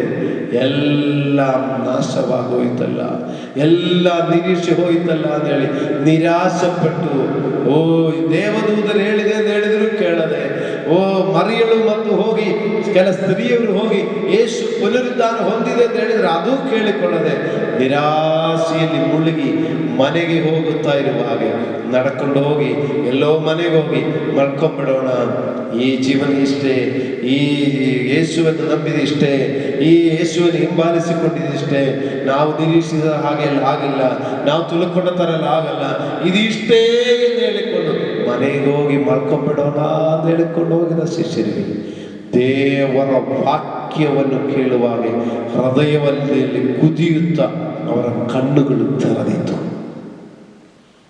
ಇವತ್ತು ನಿರಾಶೆಯಲ್ಲಿ ಮುಳುಗಿರುವ ಸಹೋದರ ಸಹೋದರಿ, ಇವತ್ತು ಇಕ್ಕಟ್ಟಿನಲ್ಲಿ ಮುಳುಗಿ ಇಕ್ಕಟ್ಟಿನಲ್ಲಿ ಸಿಕ್ಕಾಕಿ ನಿನ್ನ ಜೀವನದಲ್ಲಿ ವೇದನೆಯಲ್ಲೂ ಸಂಕಟಗಳಲ್ಲಿಯೂ ನೀವು ಹಿಂಜರಿದು ಹೋಗುವ ವ್ಯಕ್ತಿಯಾಗಿದ್ದಾರೆ. ನೀ ದೇವರ ವಾಕ್ಯವನ್ನು ಧ್ಯಾನ ಮಾಡುವಾಗ ಪ್ರವಾದಿಗಳ ಗ್ರಂಥದಲ್ಲಿಯೂ ಮೋಶೆಯ ಗ್ರಂಥದಲ್ಲಿಯೂ ಏನು ಬರೆಯಲ್ಪಟ್ಟಿದೆ ಎಂಬ ವಾಕ್ಯವನ್ನು ಹುಡುಕೋದಾಗಿದ್ದರೆ ನಿಮ್ಮ ಕಣ್ಣುಗಳು ತೆರೆಯಲ್ಪಡುತ್ತದೆ, ಅದರಲ್ಲಿ ನಿಮಗೊಂದು ಸಂದೇಶವಿರುತ್ತದೆ. ಹಲ್ಲೆಲೂಯಾ. ಅವರು ಆವಾಗಲೇ ನಿರಾಶೆ ಹೋಯಿತು, ಹೋಗಿ ಮನೆಗೆ ಹೋಗಿ ಯಾರಿಗೂ ಗೊತ್ತಾಗದೆ ನಿರಾಶೆ ಪಟ್ಟು ಮಲ್ಕೊಂಡ್ಬಿಡೋಣ ಅಂತ ಹೇಳಿದವರು ನೋಡಿ, ಅವರು ತಿರುಗಿ ಯೆರೂಸಲೇಮಿಗೆ ಹೋಗುತ್ತಾರೆ. ನೋಡಿ, ಸಮಯ ಹೊತ್ತು ಇಳಿಯುವ ಸಮಯ ಇಲ್ಲಿ ಹೇಳ್ತಾ ಇದ್ರೆ 29ನೇ ವಾಕ್ಯದಲ್ಲಿ ಸಂಜೆಯಾಯಿತು, ಹೊತ್ತು ಇಳಿಯುತ್ತಾ ಬಂದು ಎಂದು ಆತನಿಗೆ ಹೇಳಿದನು. ನೋಡಿದ್ರ, ಸಂಜೆಯಾಗಿದೆ, 6.5 ಮೈಲು, ಸುಮಾರು 10 ಕಿಲೋಮೀಟರ್. ಹಲ್ಲೆಲೂಯಾ, 10 ಕಿಲೋಮೀಟರ್ ನಡ್ಕೊಂಡು ಹೋಗಿದ್ದಾರೆ. ಸಂಜೆಯಾಗಿದೆ, ಹೊತ್ತು ಮುಳುಗಿದೆ. ಆದರೂ ಅವರೇನ್ ಮಾಡ್ತಾರೆ, 10 ಕಿಲೋಮೀಟರ್ ತಿರುಗಿ ನಡೀತಾ ಇದ್ದಾರೆ. ಕತ್ತಲೆ ಆಯಿತು, ಇನ್ನೂ ಹೋಗ್ತಾ ಹೋಗ್ತಾ ರಾತ್ರಿ ಆಗ್ಬಿಡ್ತಾ ಇದೆ. ಆದರೆ ಮುಂದೆ ಕತ್ತಲೆ ಆಗುತ್ತೆ ಎಂಬುದು ಚಿಂತೆ ಅವರಿಗಿಲ್ಲ. ದೇವರ ವಾಕ್ಯದ ಮೂಲಕವಾಗಿ ಅವರ ಕಣ್ಣುಗಳು ತೆರೆದ ಕೂಡಲೇ ಅವರ ಕತ್ತಲೆ ಬಗ್ಗೆ ಯೋಚನೆ ಮಾಡಲಿಲ್ಲ. 6.5 ಮೈಲು ದೂರ ಇದೆ ಎಂಬುದು ಯೋಚನೆ ಮಾಡ್ತಾ ಇಲ್ಲ. ಅವರು ತಿರುಗಿ ಓಡ್ತಾ ಇದ್ದಾರೆ ಯೆರೂಸಲೇಮಿಗೆ. ಸೋತೋಗಿದ ಸಹೋದರ ಸಹೋದರಿ, ಕುಂದಿ ಹೋಗಿರುವ ಸಹೋದರ ಸಹೋದರಿ, ನೀ ದೇವರ ವಾಕ್ಯವನ್ನು ಧ್ಯಾನ ಮಾಡೋದಾಗಿದ್ರೆ ನಿನ್ನ ಸುಸ್ತು ಹೋಗಿಬಿಡುತ್ತದೆ, ನಿನ್ನ ನಿರಾಶೆ ಹೋಗಿಬಿಡುತ್ತದೆ. ನೀ ಕತ್ತಲೆ ಬಗ್ಗೆ ಚಿಂತೆ ಮಾಡಲ್ಲ, ಆ ನಷ್ಟದ ಬಗ್ಗೆ ಚಿಂತೆ ಮಾಡಲ್ಲ. ನೀವು ತಿರುಗಿ ಬಲಶಾಲಿಯಾಗಿ ಓಡುತ್ತೇನೆ. ನಾನು ಎಲ್ಲಿ ನಷ್ಟವಾಗಿದೆಯೋ ಅಲ್ಲಿಗೆ ತಿರುಗಿ ಓಡುತ್ತೇನೆ. ಹಲ್ಲೆಲೂಯಾ, ದೇವರ ಪರಿಶುದ್ಧ ನಾಮಕ್ಕೆ ಸ್ತೋತ್ರವಾಗಲಿ. ಈ ವಾಕ್ಯ ಸಂದೇಶವನ್ನು ಕೇಳುವ ಸಹೋದರ ಸಹೋದರಿ, ನಿಮ್ಮ ಜೀವನದಲ್ಲಿ ಇವತ್ತು ನೀವು ಸೋತವರಾಗಿದ್ದೀರಿ, ಇವತ್ತು ನೀವು ಕುಂದಿದವರಾಗಿದ್ದೀರಿ, ಇವತ್ತು ನೀವು ನಿರಾಸೆಯಲ್ಲಿರುವವರಾಗಿದ್ದೀರಿ. ಕಷ್ಟಗಳನ್ನು ಅನುಭವಿಸಿ ನೀ ಮಹಿಮಾ ಪದವಿಗೆ ಸೇರಲಿಕ್ಕಿದೆ. ಈಗ ನಿನಗೆ ಬಂದಿರುವಂಥ ಕಷ್ಟ ನಾಳೆ ನಿನ್ನ ಮಹಿಮಾ ಪದವಿಗೆ, ಈಗ ನಿಮಗೆ ಬಂದಿರುವಂಥ ವೇದನೆ ನಾಳೆಯ ಮಹಿಮಾ ಪದವಿಗೆ, ಈಗ ನಿಮಗೆ ಬಂದಿರುವ ಸೋಲುಗಳು ನಾಳೆಯ ಜಯಕ್ಕೆ. ಇದನ್ನು ಅರ್ಥ ಮಾಡಿಕೊಳ್ಳಿರಿ, ಇದನ್ನು ತಿಳ್ಕೊಳ್ಳಿರಿ. ಆದರೆ ಈ ಜಯ ನೀ ಕಂಡುಹಿಡಿಯಬೇಕೆಂದರೆ, ಈ ಉದ್ಧಾರಣೆ ನೀ ಕಂಡುಹಿಡಿಯಬೇಕೆಂದರೆ ದೇವರ ವಾಕ್ಯದಲ್ಲಿ ನೀವು ಗಮನಿಸುವನಾಗಿರಲಿ. ಪ್ರವಾದಿಗಳ ಗ್ರಂಥದಲ್ಲಿಯೂ ಮತ್ತು ಮೋಶೆಯ ಗ್ರಂಥದಲ್ಲಿಯೂ ಇರುವಂಥ ರಹಸ್ಯಗಳನ್ನು ನೀವು ಅದನ್ನು ಕಂಡುಹಿಡಿಯಲಿಕ್ಕಾಗಿ ನೀವು ಮನಸ್ಸು ಕೊಡಿರಿ. ನಿನಗೆ ವಾಕ್ಯವನ್ನು ಬೋಧಿಸುವಾಗ ನಾನು ಹೇಳಿದಿರಲ್ಲ, ಯೇಸುವಿನ ಜೊತೆ ನಡೆಯಲಿಕ್ಕೆ ನೀವು ಮನಸ್ಸು ಮಾಡಿರಿ. ನಾನೇ 100 ಟೆನ್ಷನ್ಲಿದೆ, ನನ್ನ ಜೊತೆಯಲ್ಲಿ ಬೇಡ ಹೋಗು ಆಚೆ ಅಂತ ಹೇಳಿಕೊಂಡು ದೂರ ತಳ್ಳಬೇಡ. ನೀ ಟೆನ್ಷನಲ್ಲಿರುವಾಗಲೂ, ನೀ ನಿರಾಸೆಯಲ್ಲಿರುವಾಗಲೂ ಯೇಸುವಿನ ಜೊತೆ ಬರಲಿಕ್ಕೆ ನೀವು ಮನಸ್ಸು ಕೊಡಿರಿ. ಎರಡನೇದಾಗಿ, ನಿನ್ನ ಮನೆಗೆ ನೀ ತಿರುಗುವಾಗ ಯೇಸುವನ್ನು ಕೂಡ ಮನೆಗೆ ಆಹ್ವಾನ ಮಾಡಿರಿ. ಮನೆಗೆ ಹೋದ ಮೇಲೆ ಯೇಸುವನ್ನೊಂದು ಮೂಲೆಗೆ ಬಿಡದೆ ಅವರಿಗೆ ಉಪಚಾರ ಮಾಡಿದರು. ಆವಾಗೊಂದು ಸ್ತೋತ್ರ ಬರುತ್ತದೆ. ಆ ಸ್ತೋತ್ರದಲ್ಲಿ ನಿನ್ನ ಕಣ್ಣು ತೆರೆಯುತ್ತದೆ. ಹಲ್ಲೆಲೂಯಾ. ಆವಾಗ ನಿಮಗೆ ವಾಕ್ಯದ ಗೂಢಾರ್ಥಗಳು ತಿಳಿದು ಬರುತ್ತದೆ. ನಿಮಗೆ ಯೇಸುವಿನ ಸ್ಥಾನದಲ್ಲಿ ಒಬ್ಬ ಬೋಧಕರಿದ್ದಾರೆ. ಯೇಸುವಿನ ಸ್ಥಾನದಲ್ಲಿ ನಿಮಗೆ ವಾಕ್ಯಗಳನ್ನು ಬಿಡಿಸಿಕೊಡುವರಿದ್ದಾರೆ. ಅವರನ್ನು ನೀ ಜೊತೆ ಸೇರಿಸ್ತೀರಾ? ನೀ ನಿರಾಶೆಯ ಮಧ್ಯದಲ್ಲಿರುವಾಗ, ನೀ ಇಕ್ಕಟ್ಟಿನ ಮಧ್ಯದಲ್ಲಿರುವಾಗ ಆ ಬೋಧಕರನ್ನು ಜೊತೆ ಬರಲಿಕ್ಕೆ ನೀವು ಮನಸ್ಸು ಮಾಡುತ್ತೀರಾ? ಇಲ್ಲ, ಬೋಧಕರನ್ನು ದೂರ ಮಾಡುತ್ತೀರಾ? ನೀ ಬೋಧಕರನ್ನು ನೀವು ಜೊತೆ ಬರಲಿಕ್ಕೆ ಮನಸ್ಸು ಮಾಡಿದರೆ ಆ ಬೋಧಕರು ನಿನ್ನೊಂದಿಗೆ ಮಾತಾಡುತ್ತಾರೆ. ನಿನ್ನೊಂದಿಗೆ ಮಾತಾಡಿಕೊಂಡು ನಿನ್ನ ಜೊತೆ ಬರುವ ಬೋಧಕರಿಗೆ, ನಿನ್ನ ಜೊತೆ ಬರುವ ನಿನಗೆ ಬೋಧಿಸುವವರಿಗೆ ನಿಮ್ಮ ಮನೆಗೆ ಆಹ್ವಾನ ಮಾಡುತ್ತೀರ? ಇಲ್ಲ, ನೀವು ಅವರನ್ನು ದೂರ ಮಾಡುತ್ತೀರ. ನಿಮ್ಮ ಮನೆಗೆ ಆಹ್ವಾನ ಮಾಡಿದರೆ ನಿಮ್ಮ ಮನೆಗೆ ಬರ್ತಾರೆ. ಮನೆಗೆ ಬಂದಿದ್ದರೆ ಏನೋ ಬಂದಾಯಿತು, ಹೆಂಗೋ ಅವರು ಬಂದ್ರೆ ಬರಲಿ ಹೋಗಲಿ ಅಂತ ಹೇಳಿಕೊಂಡು ಅವರಿಷ್ಟಕ್ಕೆ ಬರಲಿ ಹೋಗಲಿ ಅಂತ ಹೇಳಿಕೊಂಡಿರುವುದ ಇಲ್ಲಿ ನೀವು ಉಪಚಾರ ಮಾಡುವರಾಗಿರ್ತೀರ. ಹಾಗಾದರೆ ಆ ಉಪಚಾರದ ಮಧ್ಯದಲ್ಲಿ ನಿನಗಾಗಿ ಒಂದು ಸ್ತೋತ್ರ ಬರುತ್ತದೆ, ನಿನಗಾಗಿ ಒಂದು ಸ್ತೋತ್ರ ಬರುತ್ತದೆ, ನಿನಗಾಗಿ ಒಂದು ಪ್ರಾರ್ಥನೆ ಬರುತ್ತದೆ. ಆ ಪ್ರಾರ್ಥನೆಯಲ್ಲಿ ನಿನ್ನ ಕಣ್ಣು ತೆರೆಯುತ್ತದೆ. ನೀನು ನಿರಾಸೆಯಲ್ಲಿರಬೇಕಾದವರಲ್ಲ, ನೀವು ಇಕ್ಕಟ್ಟಿನಲ್ಲಿರಬೇಕಾದವರಲ್ಲ. ಈ ಕಷ್ಟದ ಅನಂತರ ನಿನಗೊಂದು ಮಹಿಮಾ ಪದವಿ ಇಟ್ಟಿದೆ. ಈ ಶೋಧನೆ ಅನಂತರ ಒಂದು ಮಹಿಮಾ ಪದವಿ ಇಟ್ಟಿದೆ. ಹಲ್ಲೆಲೂಯಾ. ಪ್ರಿಯರೇ, ಹಳೆಯ ಒಡಂಬಡಿಕೆಯಲ್ಲಿ ಒಂದು ಉದಾಹರಣೆ ನಿಮಗೆ ಹೇಳಿಕೊಂಡು ನಾನು ಮುಗಿಸಿಕೊಳ್ಳಕ್ಕೆ ಇಷ್ಟಪಡ್ತೇನೆ. ಆದಿಕಾಂಡ ಪುಸ್ತಕದಲ್ಲಿ ಯಾಕೋಬಿನ ಮಕ್ಕಳಲ್ಲಿ ಜೋಸೆಫಿನ ಬಗ್ಗೆ ನಿಮ್ಮಲ್ಲಿ ಅನೇಕರಿಗೆ ಗೊತ್ತಿರಬಹುದು. ಜೋಸೆಫನು ಯಾಕೋಬನಿಗೆ ವೃದ್ಧಾಪ್ಯದಲ್ಲಿ ಹುಟ್ಟಿರುವಾಗ ಅವನಿಗೆ ಜೋಸೆಫನ ಮೇಲೆ ತುಂಬ ಪ್ರೀತಿ. ಮಾತ್ರವಲ್ಲ, ಜೋಸೆಫನ ತಾಯಿಯಾದ ರಾಹೇಲಳು ಯಾಕೋಬನಿಗೆ ಹೆಚ್ಚಾಗಿ ಪ್ರೀತಿಸಿದ ಪತ್ನಿ. ರಾಹೇಲಿಗೆ ಮಕ್ಕಳಿಲ್ಲದೆ ಅನೇಕ ವರ್ಷಗಳ ಅನಂತರ ಮಗ ಹುಟ್ಟಿದ್ದು ಜೋಸೆಫ್. ಮತ್ತು ಜೋಸೆಫಿನ ತಮ್ಮನು ಬೆನ್ಯಾಮೀನ ಹುಟ್ಟಿದ ಮೇಲೆ ಆ ಹೆರಿಗೆಯಲ್ಲಿ ರಾಹೇಲಳು ತೀರಿ ಹೋಗಿದ. ಹೀಗೆ ತಾಯಿ ಇಲ್ಲದ ಮಕ್ಕಳು ಈಗ ಜೋಸೆಫನ್ನು ಬೆನ್ಯಾಮೀನನ್ನು ಯಾಕೋಬನ ಹೆಚ್ಚಾಗಿ ಪ್ರೀತಿಸಿದರು. ಆದರೆ ಲೇಯಳ ಮಕ್ಕಳಾದವರು 10 ಮಕ್ಕಳು, ಲೇಯಳ ಮಕ್ಕಳು ಮತ್ತು ದಾಸಿಗಳ ಮಕ್ಕಳು ಸೇರಿ 10 ಮಕ್ಕಳು ಅವರನ್ನು ಈ ಜೋಸೆಫನನ್ನು ದ್ವೇಷಿಸಿದರು. ಯಾಕಂದರೆ ಯಾಕೋಬರು ಹೆಚ್ಚಾಗಿ ಜೋಸೆಫನನ್ನು ಪ್ರೀತಿಸಿದ್ದಾರೆ. ನೋಡಿ, ನಮಗಿಂತ ಹೆಚ್ಚಾಗಿ ಅವರನ್ನು ಪ್ರೀತಿಸ್ತಾರೆ ಎಂದಿರುವಾಗ, ನೋಡಿ ನಮಗಿಂತ ಹೆಚ್ಚಾಗಿ ಅವರನ್ನು ನೋಡಿಕೊಳ್ಳುತ್ತಾರೆ ಎಂದಿರುವಾಗ ಮನುಷ್ಯನಿಗೆ ಒಂದು ಹೊಟ್ಟೆ ಕಿಚ್ಚು. ನೋಡಿ, ನಮ್ಮನ್ನು ಅವಾಯ್ಡ್ ಮಾಡಿದ, ಅವರನ್ನು ತಕ್ಕೊಂಡ್ಬಿಟ್ಟಿದೆ, ಅವರಿಗೆ ಮುಖ್ಯ ಸ್ಥಾನ ಕೊಟ್ಟಿದೆ, ಅವರನ್ನು ಪ್ರೀತಿಸಿ. ಹಲ್ಲೆಲೂಯ. ಆದರೆ ಪ್ರಿಯರೇ, ಜೋಸೆಫನ ಮೇಲೆ ಯಾಕೋಬನಿಗೆ ಪ್ರೀತಿ ಹೆಚ್ಚಾಗಿತ್ತು. ಆದರೆ ಯಾಕೋಬನು ಅಣ್ಣ ತಮ್ಮನ್ನು ಅದೇ ರೀತಿಯಲ್ಲಿ ಪ್ರೀತಿಸಿದರು. ಒಂದು ದಿವಸ ಈ ಯಾಕೋಬನು ತನ್ನ ಮಗನಾದ ಜೋಸೆಫನನ್ನು ಸಹೋದರರು ಕುರಿ ಮೇಯಿಸುವ ಜಾಗಕ್ಕೆ ಕಳಿಸಿಕೊಡ್ತಾ ಇದ್ದಾರೆ. ಅಲ್ಲಿ ಕಳಿಸಿಕೊಡ್ತಾ ಇರುವಾಗ ಅವರು ದೂರದಿಂದಲೇ ಯೋಸೇಫನ ಬರುವುದನ್ನು ನೋಡಿಕೊಂಡು ಈ ಸಹೋದರರು ಹೇಳ್ತಾರೆ, ನೋಡು, ಒಬ್ಬ ಸ್ವಪ್ನಕಾರ ಬರ್ತಾನೆ. ಅವನು ಸ್ವಪ್ನದಲ್ಲಿ ನೋಡಿ, ಜೋಸೆಫನು ಒಂದು ಸ್ವಪ್ನ ನೋಡಿಬಿಟ್ಟು ಹೇಳಿದೆ, ನೋಡಿ 12 ಸಿವುಡುಗಳು, ಅದರಲ್ಲಿ ಯೋಸೇಫನ ಸಿವುಡು ಎದ್ದು ನಿಂತಿದೆ, ಬಾಕಿ 11 ಸಿವುಡುಗಳು ಅದನ್ನು ನಮಸ್ಕಾರ ಮಾಡಿದೆ ಅಂತೆಲ್ಲ ಹೇಳುವಾಗ, ಓ ಹಂಗಾದ್ರೆ ನಿನ್ನನ್ನು ನಾವೆಲ್ಲ ನಮಸ್ಕಾರ ಮಾಡ್ತೀಯ, ನೀನು ಅಷ್ಟು ದೊಡ್ಡ ಸ್ಥಿತಿಗೆ ಹೋಗುತ್ತಾ ಅಂದೆಲ್ಲ ಕೂಡ ಅವನು ಆವತ್ತೇ ಗೇಲಿ ಮಾಡಿದೆ. ನೋಡಿ, ಅವನು ಬರುವುದು ನೋಡಿಕೊಂಡು, ನೋಡಿ ಸ್ವಪ್ನಕಾರ ಬರ್ತಾ ಇದ್ದಾನೆ.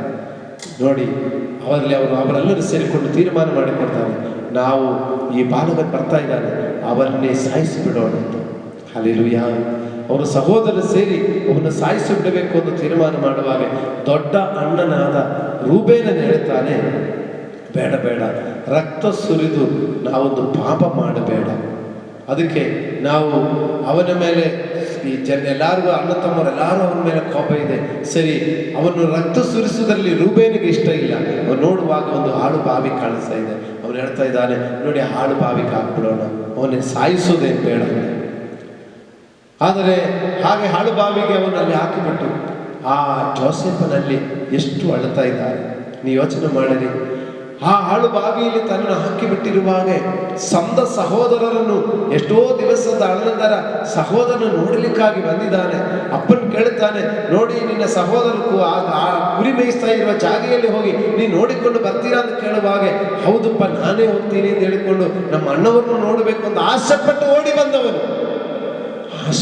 ಓಡಿ ಬಂದವನನ್ನೇ ಆ ಸಹೋದರರೇ ನೋಡಿ ಅವರನ್ನು ಸಾಯಿಸಬೇಕಂತ ಪ್ಲಾನ್ ಮಾಡುತ್ತಾರೆ. ಆಳು ಬಾವಿಯಲ್ಲಿ ಹಾಕಿದ ಮೇಲೆ ರೂಬೇನ ಆ ಕಡೆ ಹೋಗಿದೆ. ಆದರೆ ಅವರೆಲ್ಲರೂ ಈ ಯೋಸೇಫ್ ತಕ್ಕೊಂಬಂದು ಊಟ ಮಾಡ್ತಾ ಇದ್ದಾನೆ. ನೋಡಿ, ಅವನು ತಕ್ಕೊಂಬಂದು ಊಟ ಮಾಡ್ತಾ ಇದ್ದಾನೆ, ತಕ್ಕೊಂಡು ಬಂದವನು ಆಳು ಬಾವಿಗೆ ಹಾಕಿದ್ದಾನೆ. ಹಲ್ಲೆಲೂಯಾ. ಹಂಗೆ ಅವರು ಊಟ ಮಾಡ್ತಾ ಇರುವಾಗ ರೂಬೇನನ ಆಚೆ ಕಡೆದು ಸ್ವಲ್ಪ ದೂರಕ್ಕೆ ಹೋಗಿದೆ. ನೋಡಿದರೆ ಮಿದ್ಯಾನ ದೇಶದಿಂದ ಅಲ್ಲಿ ವ್ಯಾಪಾರಿಗಳು ಬರ್ತಾ ಇರುವಾಗ ಯಹೂದ ಹೋಗಿ ಹೇಳ್ತಾ ಇದ್ದಾನೆ, ಇಲ್ಲ, ನಾವು ಹುಡುಗನ್ನು ಸಾಯಿಸಬೇಡ, ಅವನು ಸಾಯಿಸಿದರೆ ಅವನ ರಕ್ತಪಾತಕ ನಮ್ಮ ಮೇಲೆ ಬರುತ್ತದೆ, ಬೇಡ. ನೋಡಿ, ಈ ವ್ಯಾಪಾರಿಗಳು ಬರ್ತಾರಲ್ಲ, ಅವರಿಗೆ ನಾವು ಈ ಹುಡುಗನನ್ನು ಮಾರಿಬಿಡೋಣ ಅಂತ ಹೇಳ್ತಾನೆ. ಹಾಗೆ 20 ಬೆಳ್ಳಿ ನಾಣ್ಯಕ್ಕೆ ಆ ಹುಡುಗನನ್ನು ಮಾರುತ್ತಾ ಇದ್ದಾನೆ. ನೋಡಿ, ಜೋಸೆಫನನ್ನು ಆಳು ಬಾವಿಯಿಂದ ಮೇಲಕ್ಕೆ ಅವನು ಎಳೆದು ಮೇಲಕ್ಕೆ ಎಬ್ಬಿಸ್ತಾ ಇದ್ದಾನೆ. ಮೇಲಕ್ಕೆ ಎಳೆದು ಬಿಟ್ಟ ಮೇಲೆ ನೋಡಿ, ಸಹೋದರನಲ್ಲಿ ಮಾರಾಟ ಮಾಡ್ತಾ ಇದ್ದಾನೆ. ಆ ಯೋಸೇಫನು ಎಷ್ಟು ಹತ್ತಿರಬಹುದು, ಅವರು ತಪ್ಪಿಕೊಂಡು ಅಂದಿರ್ಬೋದು, ಅಣ್ಣ ಮಾರಾಟ ಮಾಡಬೇಡ, ನನ್ನನ್ನು ಮಾರಿ ಬಿಡಬೇಡ ಅಣ್ಣ, ನನ್ನನ್ನು ಬಿಟ್ಟು ಬಿಡು, ನನ್ನ ಅಪ್ಪನ ಮನೆಗೆ ಓಡಿ ಹೋಗ್ತೀನಿ, ನಾನು ಹೋಗಿ ನನ್ನ ಅಪ್ಪನ ಮನೆಯಲ್ಲಿ ಇರ್ತೀನಿ, ನೋಡಿ ದಯವಿಟ್ಟು ನನ್ನನ್ನು ಹಿಂಸೆ ಕೊಡಬೇಡ ಅಂತ ಹೇಳಿಕೊಂಡು ಎಷ್ಟು ತಪ್ಪಿಕೊಂಡು ಅವರ ಬಟ್ಟೆ ಆದರೂ ಎಳಕೊಂಡು ಬೇಡ ಬೇಡ ಅಂತ ಅವರನ್ನು ಬೇಡಾಡಿರಬಹುದು. ಆದರೆ ಅವರು ಕರುಣೆ ಇಲ್ಲದೆ ಅವರನ್ನು ಹಿಡ್ಕೊಂಡಿರುವುದ, ಅವನ ಬಟ್ಟೆ ಹಿಡ್ಕೊಂಡಿರ್ಬೋದು, ಕೈ ಹಿಡ್ಕೊಂಡಿರ್ಬೋದು, ಅವನು ಎಳೆದು ಅವನು ಬಿಡಿಸಿ ಆ ವ್ಯಾಪಾರಿಗಳ ಜೊತೆಯಲ್ಲಿ ಅವರನ್ನು ಕಳಿಸಿಬಿಟ್ಟು ವ್ಯಾಪಾರಿಗಳು ಕರೆದುಕೊಂಡು ಹೋಗಿ ಪೊಟಿಫೆರನೆಂಬ ಮನುಷ್ಯನಿಗೆ ಫರೋಹನ ರಾಜನ ಆ ಸೇನಾಧಿಪತಿಯ ಆ ಪೊಟಿಫೆರನಿಗೆ ಅವರನ್ನು ಮಾರಾಟ ಮಾಡಿದ ಮನೆ ಕೆಲಸಕ್ಕೆ. ನೋಡಿ, ಮತ್ತೊಬ್ಬರ ಮನೆಯಲ್ಲಿ ಮನೆ ಕೆಲಸಕ್ಕಾಗಿ ಹಾಕಿದ್ದಾನೆ. ಅಲ್ಲಿರುವಾಗಲೂ ಅವನೆಷ್ಟು ನೊಂದಿದ್ದಾನೆ, ಅವನೆಷ್ಟು ದುಃಖಪಟ್ಟಿದ್ದಾರೆ, ಅವರೆಷ್ಟು ವೇದನೆ ಪಟ್ಟಿರುತ್ತಾನೆ. ಆದರೆ ಆ ವೇದನೆಯಿಂದಲೂ ಆ ನಿರಾಶೆಯಲ್ಲೂ ಅವನು ಹೇಳಿದ ಹಾಗೆ, ನೋಡಿ, ಯೇಸುವಿನ ಜೊತೆಯಲ್ಲಿ ಬರಲಿಕ್ಕೆ ಅವನು ಅನುಮತಿ ಕೊಟ್ಟ ಹಾಗೆ ಆ ಇಕ್ಕಟ್ಟಿನ ಮಧ್ಯದಲ್ಲಿಯೂ, ಆ ವೇದನೆಯ ಮಧ್ಯದಲ್ಲಿಯೂ, ಆ ಸಂಕಟಗಳ ಮಧ್ಯದಲ್ಲಿಯೂ ಜೋಸೆಫನು ದೇವರಿಗೆ ಪ್ರಾರ್ಥನೆ ಮಾಡಿಕೊಂಡೇ ಇದ್ದೆ. ದೇವರೇ ನನ್ನನ್ನು ಕರುಣಿಸೋದು ಕೇಳಿಕೊಂಡೇ ಇದ್ದೆ. ಅಲ್ಲಿ ಪೊಟಿಫೆರನ ಮನೆಯಲ್ಲಿರುವಾಗಲೂ ಜೋಸೆಫನಿಗೆ ಅಲ್ಲಿಯೂ ಮತ್ತೆ ಕಷ್ಟ. ಅಲ್ಲಿ ಪೊಟಿಫೆರನ ಪತ್ನಿ ಜೋಸೆಫಿನ ಮೇಲೆ ತಪ್ಪಾಗಿ ದೂರ ಹೇಳಿಬಿಟ್ಟು, ನೋಡಿ, ಅವನು ಮಾಡದ ತಪ್ಪು ಅವನ ಮೇಲೆ ಒರೆಸಿಬಿಟ್ಟು, ಅವನು ಹೇಳದ ಕಾರ್ಯ, ಅವನು ಮಾಡದ ಕಾರ್ಯನ ಅವನ ಮೇಲೆ ಹಾಕಿಬಿಟ್ಟು ಅವನನ್ನು, ನೋಡಿ, ಆ ಧಣಿಯ ಮುಂದೆ ಕೆಟ್ಟವನಾಗಿ ಅವನು ಕೇವಲವಾಗಿ ತಿಳ್ಕೊಂಡು ಅವರನ್ನು ಹಿಡಿದುಕೊಟ್ಟರು. ಅವನು ಆ ಸೇನಾಧಿಪತಿಯವನು, ಅವರ ರಾಜನ ಅಧಿಕಾರಿ, ಅವನು ಹಿಡ್ಕೊಂಡು ಹೋಗಿ ಅವನು ಜೈಲಿಗೆ ಹಾಕಿಬಿಟ್ಟು, ಅವನು ಯಾವತ್ತೂ ಮಾಡದ ತಪ್ಪು, ಅವನೆಂದಿಗೂ ಮಾಡದ ತಪ್ಪಕ್ಕೆ ಅವನ ಮೇಲೆ ಶಿಕ್ಷೆ ಹೊರಿಸಿಬಿಟ್ಟು ಅವನು ಜೈಲಲ್ಲಿದ್ದಾನೆ. ಜೈಲಲ್ಲಿರುವಾಗಲೂ ಅವನ ಜೊತೆಯಲ್ಲಿ ಸೆರೆಮನೆಯಲ್ಲಿದ್ದವರು ಅವರಿಗೆ ಹೇಳಿದೆ, ಒಬ್ಬ ರಾಜನ ಅರಮನೆಯಲ್ಲಿ ಪಾನಪಾತ್ರ ತೆಗೆದುಕೊಡುವವರು, ರಾಜನಿಗೆ ರೊಟ್ಟಿ ತೆಗೆದುಕೊಡುವರು, ಅವರಿಬ್ಬರು ಆ ಸೆರೆಮನೆಯಲ್ಲಿದ್ದರು. ಅವನು ಆ ಸೆರೆಮನೆಯಲ್ಲಿ ಜೋಸೆಫನಿಗೆ ದೇವರ ಸ್ವಪ್ನಗಳು ವ್ಯಾಖ್ಯಾನ ಮಾಡುವ ವರ ಕೊಟ್ಟು ಅವನ ಸ್ವಪ್ನದಲ್ಲಿ ಆಗಿರುವುದಕ್ಕೆ ವಿಷಯಗಳಲ್ಲಿ ಹೇಳಿದೆ. ಆ ಪಾನಪಾತ್ರವನ್ನು ತೆಗೆದುಕೊಡುವವನಿಗೆ ಹೇಳಿದೆ, ನೋಡಿ, ನೀ ಮತ್ತೆ ರಾಜನ ಅರಮನೆಗೆ ಸೇರ್ತೀಯ, ಆವಾಗ ನನ್ನ ನೆನಪು ಮಾಡಿಕೊ. ಆದರೆ ಅವನು ರಾಜನ ಅರಮನೆಗೆ ಹೋಗಿ ಸೇರಿಕೊಂಡಿದೆ. ಆ ಪಾನಪಾತ್ರವನ್ನು ತೆಗೆದುಕೊಡುವಂಥ, ದ್ರಾಕ್ಷಾರಸ ಪಾತ್ರ ತೆಗೆದುಕೊಡುವಂಥ ಆ ಸೇವಕನು ಜೋಸೆಫನು ಹೇಳಿದ ಹಾಗೆ, ಅವನ ಕನಸಿನಲ್ಲಿ ನೋಡಿದ ಹಾಗೆ ಅವರ ರಾಜನ ಅರಮನೆಗೆ ಸೇರಿಕೊಂಡಿದೆ.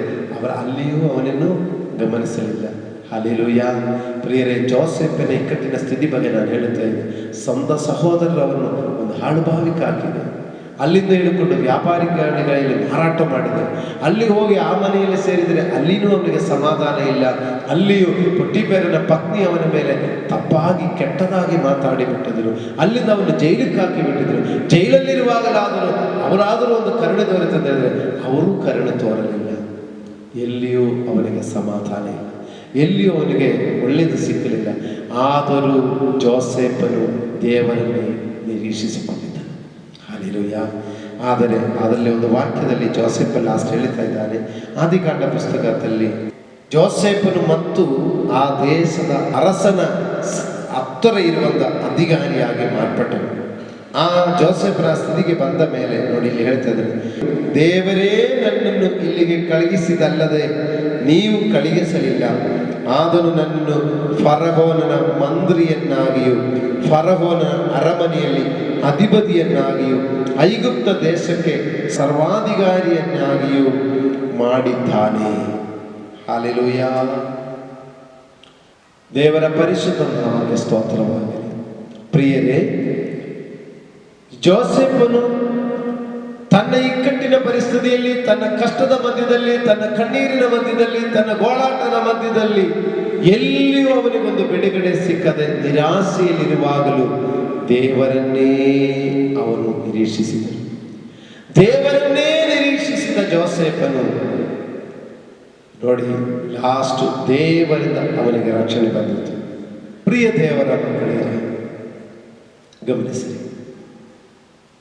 ನಾವು ಪ್ರಾರಂಭದಲ್ಲಿ ವಾಕ್ಯದಲ್ಲಿ ಕಷ್ಟಗಳನ್ನು ಅನುಭವಿಸಿ ಮಹಿಮಾ ಪದವಿಗೆ ಸೇರಲಿಕ್ಕಿರುವನು, ಹಿಂಸೆಗಳನ್ನು ಅನುಭವಿಸಿ ಮಹಿಮಾ ಪದವಿಗೆ ಸೇರಲಿಕ್ಕಿರುವನು. ಹಲ್ಲೆಲೂಯಾ.